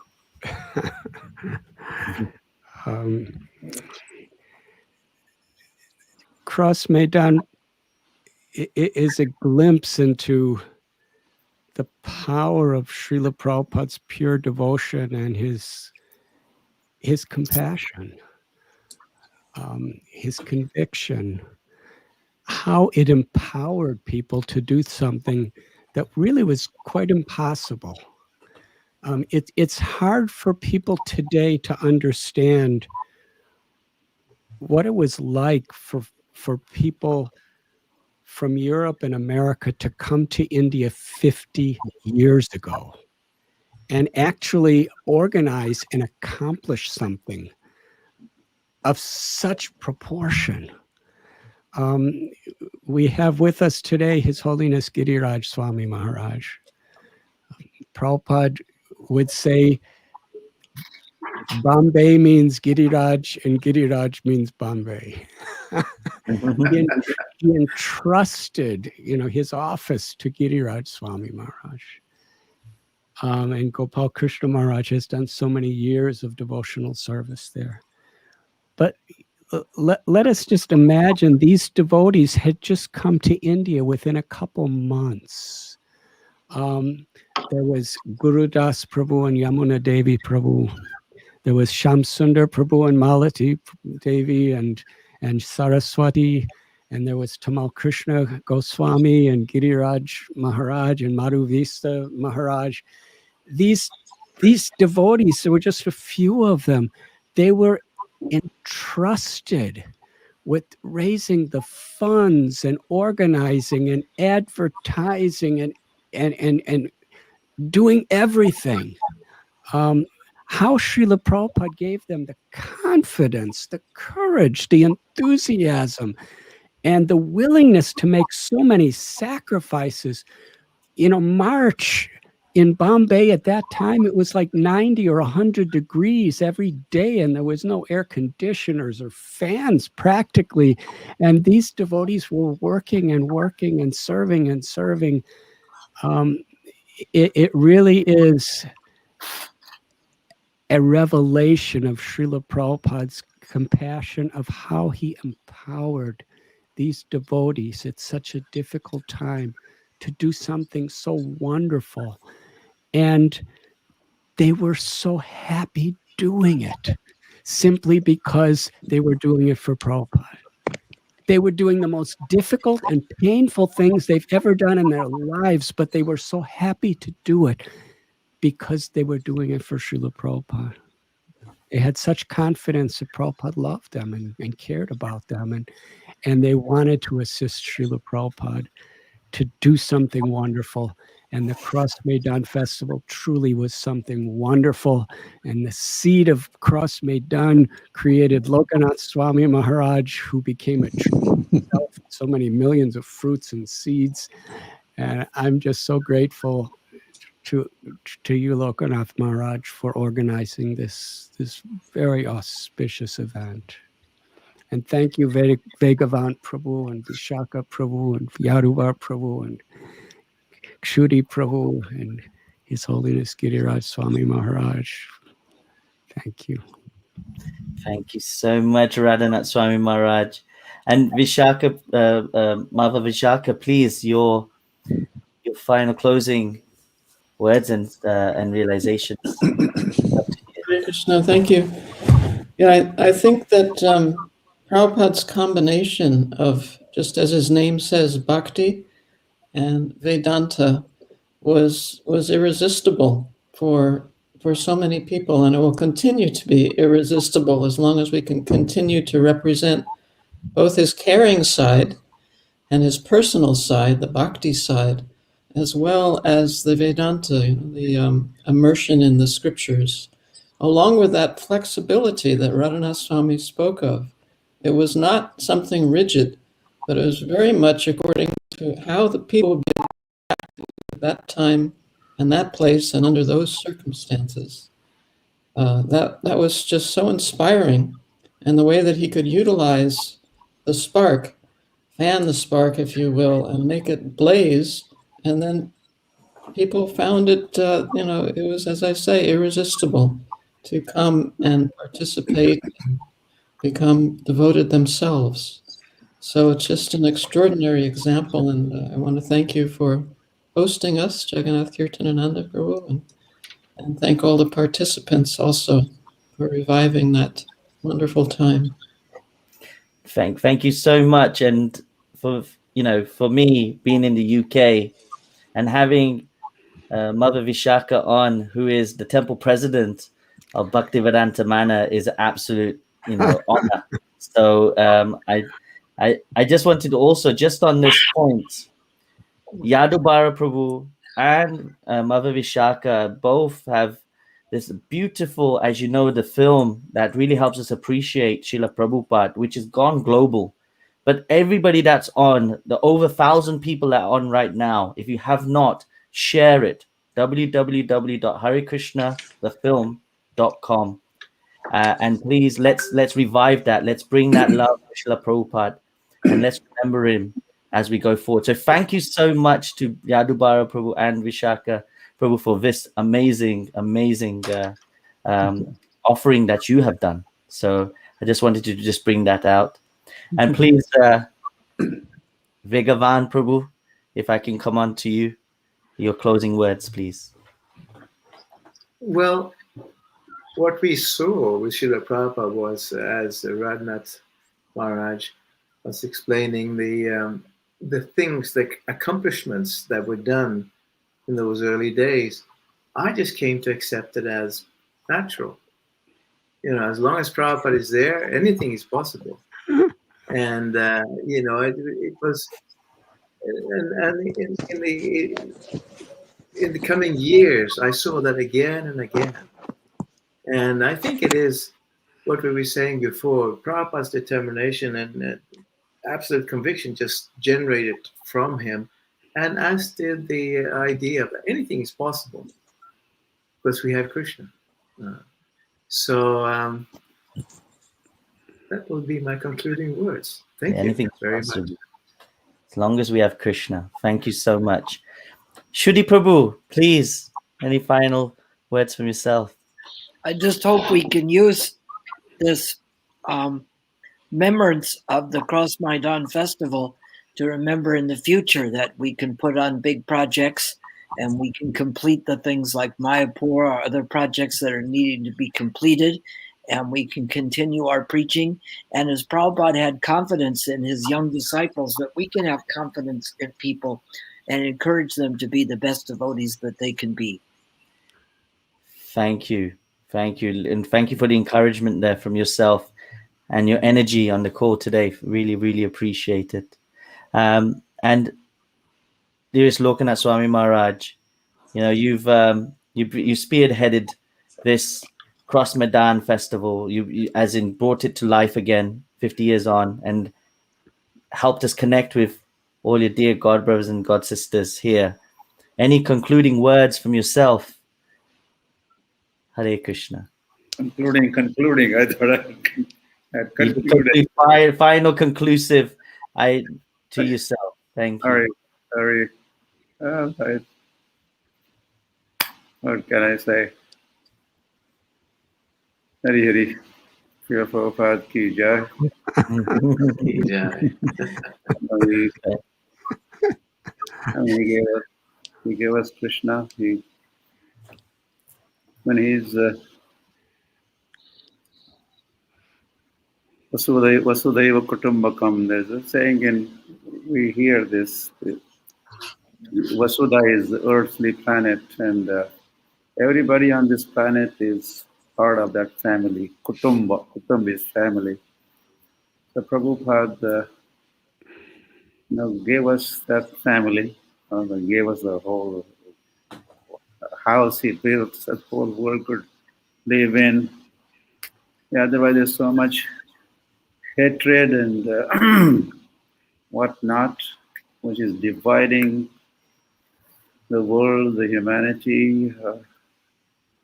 But with the thoughts, I am Nijaha, Paraveti, Ganana, Lagu Chetasam. I am, these are my people. I am Nijaha, Parahaveti, but these are outsiders. One who thinks like this is Laghu Chaitasam. One who has a narrow-minded, small-minded person thinks like this.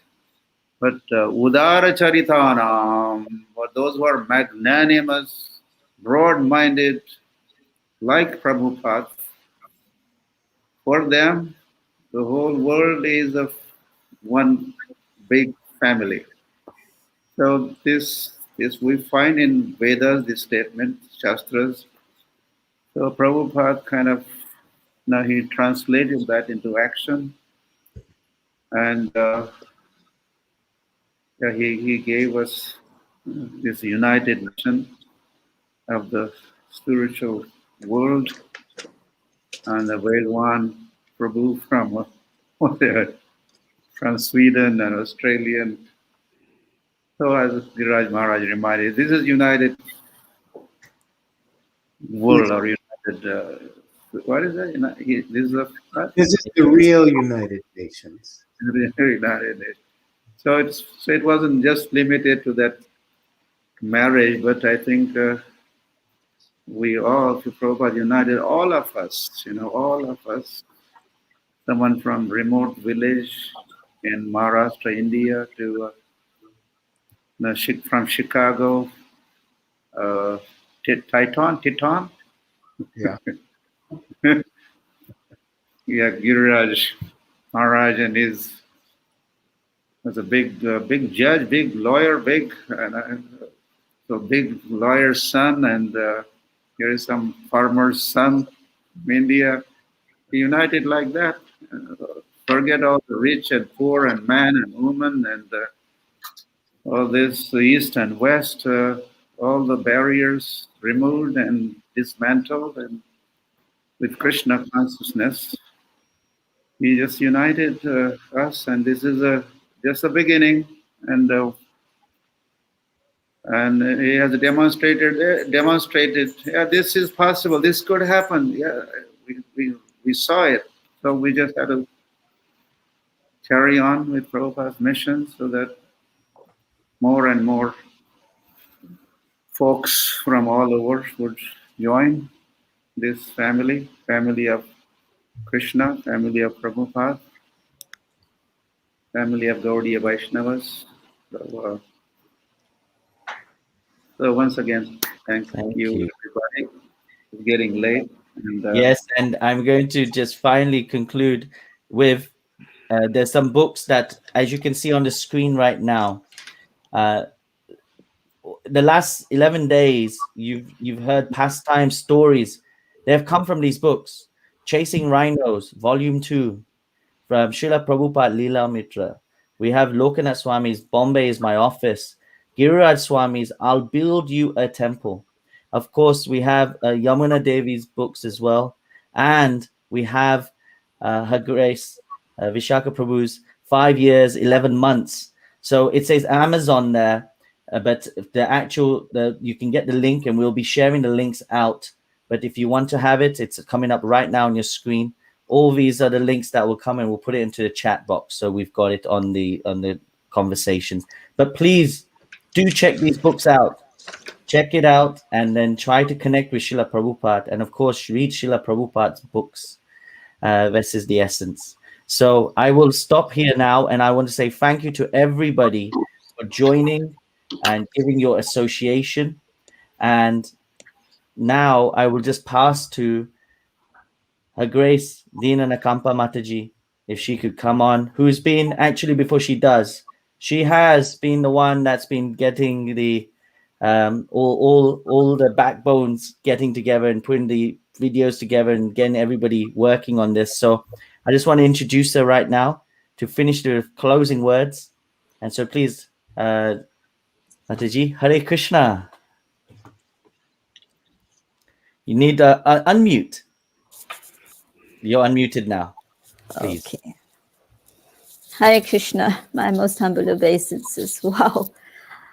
I can't stop smiling and there's a lump in my throat right now. So I'm not even sure. There are a million reasons that are there that I need to thank you for, and I need to show some appreciation. But I've chosen 3 of those million, and hopefully they say something. My first thank you comes from the fact that 50 years ago, Srila Prabhupada had envisioned and planned this priceless Bhagavad Dharma Discourse Festival. And today and throughout the week, because of your vivid, compelling, and heartfelt remembrances, this festival has become personified. And as second-generation disciples, what more could we desire?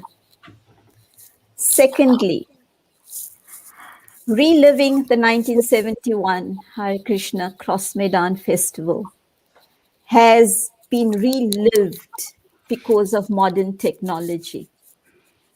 And this is one thing I want to take away from here. Your participation, your outpouring of love, the assistance that we have received in trying to put together this festival. Hopefully it means that we have set the scene for those ISKCON members who 50 years from now plan to commemorate the centennial celebrations of this festival. So they have something more to go on than what we had. Basically, a priceless festival and Srila Prabhupada have become further immortalized. And then finally, or not finally, but on behalf of the team, I would also like to thank you for giving us an opportunity to serve you. Without a doubt, something we will cherish forever. Last but not least, a very, very, very special thank you to Lokanath Swami Gurudev. Reliving the Bombay Hare Krishna Festival at Cross Medan was Maharaj's brainchild, which has inadvertently given us all an opportunity to be part of a special offering to Srila Prabhupada on his Divine Grace's 125th birth anniversary. What more could I ask for? So I thank you all very, very much from the bottom of our hearts. And please accept our humble obeisances. Hare Krishna. Thank you. And thank you, everybody, for joining. And here's to another 50, 500, 5,000 years. And may we carry on to celebrate dearest Srila Prabhupada and his legacy. Hare Krishna. Hare Krishna.